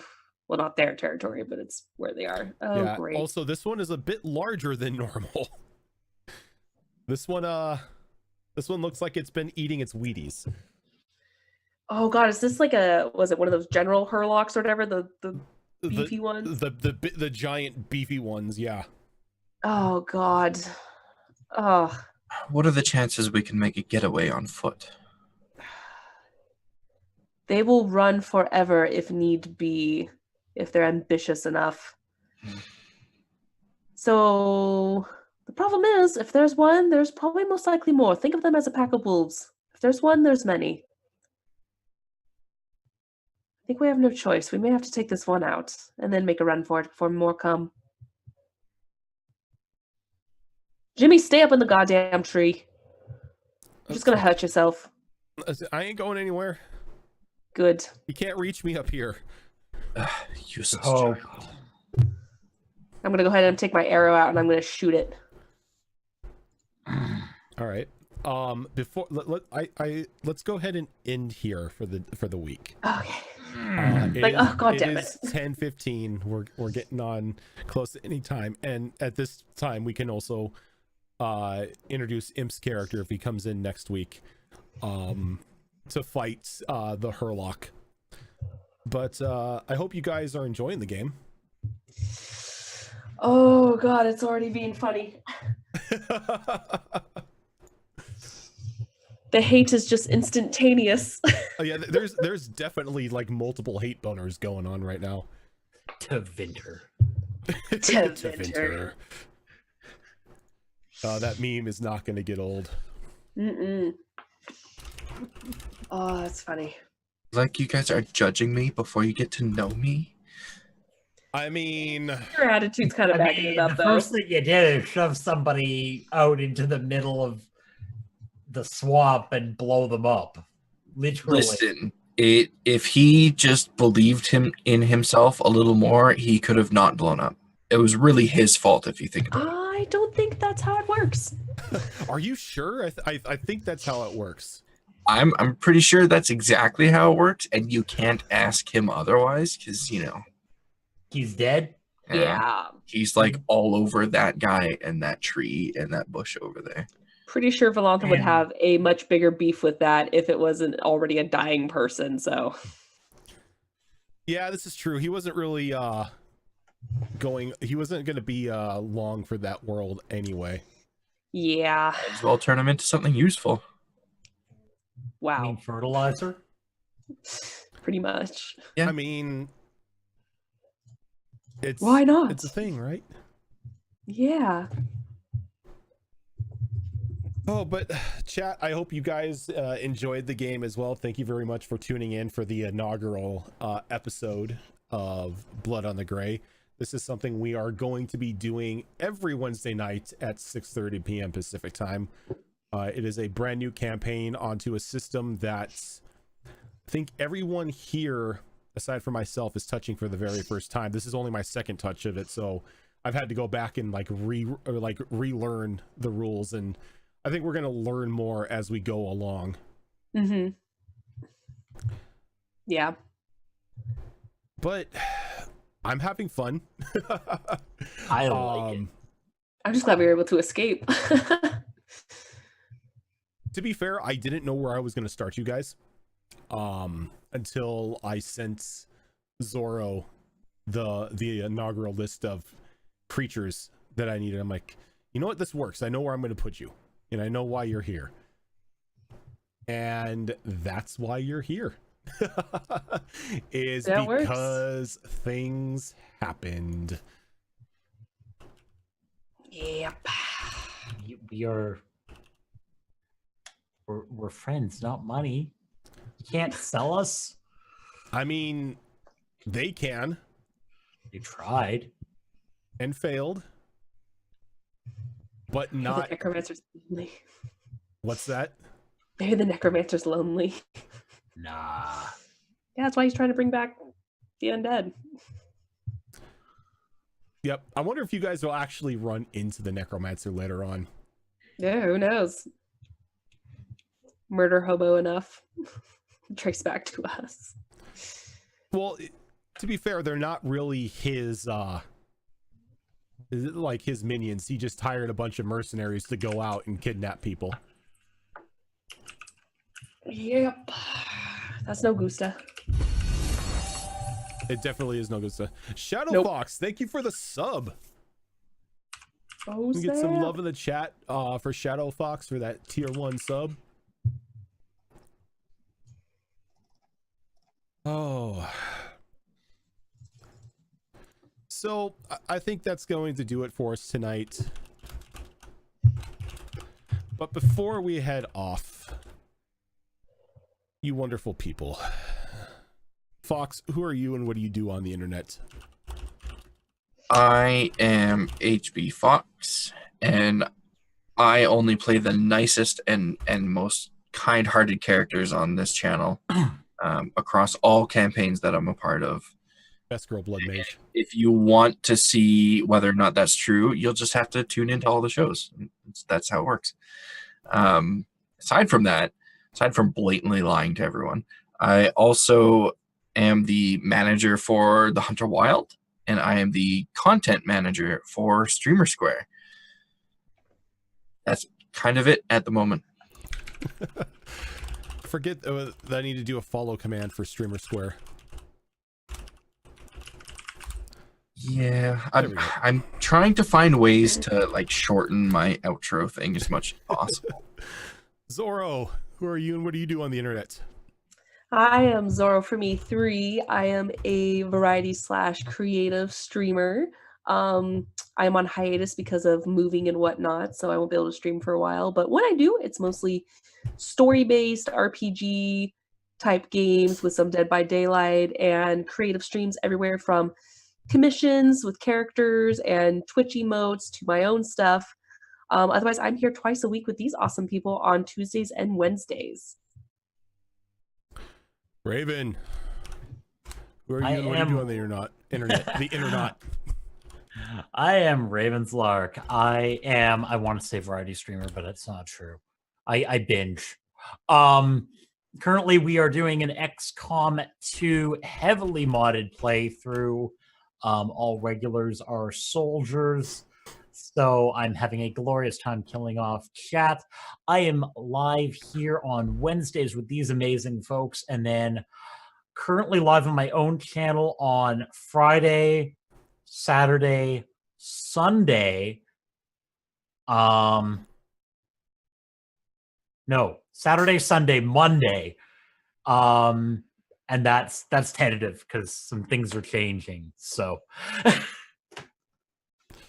And I am Rojan Quest. I am you can find me here excuse me 3 nights a week on Tuesdays, Wednesdays, and Sundays, as well as my own channel on Mondays, Thursdays, Fridays, and Saturdays, where I stream for Extra Life, raising money for the Lawrence Small Children's Medical Center up in Bakersfield, California, as we do a focus on games that have multiplayer and community-based content. As for the channel here, we currently have 4 channels. Wow, we currently have 4 shows in effect right now, with one along the way. Currently on Tuesday, you have Gibbering Mouthers, which is the other game that I DM, which is our I'm just choking right now. Blood Magic. Which is our homebrew 5th edition D&D game, where a lot of shenanigans happen, a lot of drama happens, rum rains for the sky, and people get lit on fire because of it. Wednesday nights, where you have us here now, is Blood on the Gray, which is our brand new Dragon Age RPG tabletop game. Saturdays is a campaign building stream right now with Impious as he builds a new game, a new campaign I should say. And on Sunday is our Dragon Heist campaign of, I almost called it Always Sunny in Waterdeep because that's all I can think of right now, of Waist High in Waterdeep, which is just a show where we can't roll above a 10. I mean, let's be fair, we just botch the rolls all the time. But again, guys, thank you very much for watching. We are going to go on a raid, and we are going to raid somebody completely new. They are currently doing D&D as well, and we are going to go raid Pen and Paper Capers. So let's go drop some love in their chat. Spam a couple times Behold a Raid, which is our brand new raid call, And we will catch you guys, I believe, on Sunday when Imp does his campaign building, and then on Saturday when he does campaign building, and then on Sunday when we go live with more Waste High and Waterdeep. But until then, guys, have a good one, and we will see you next time.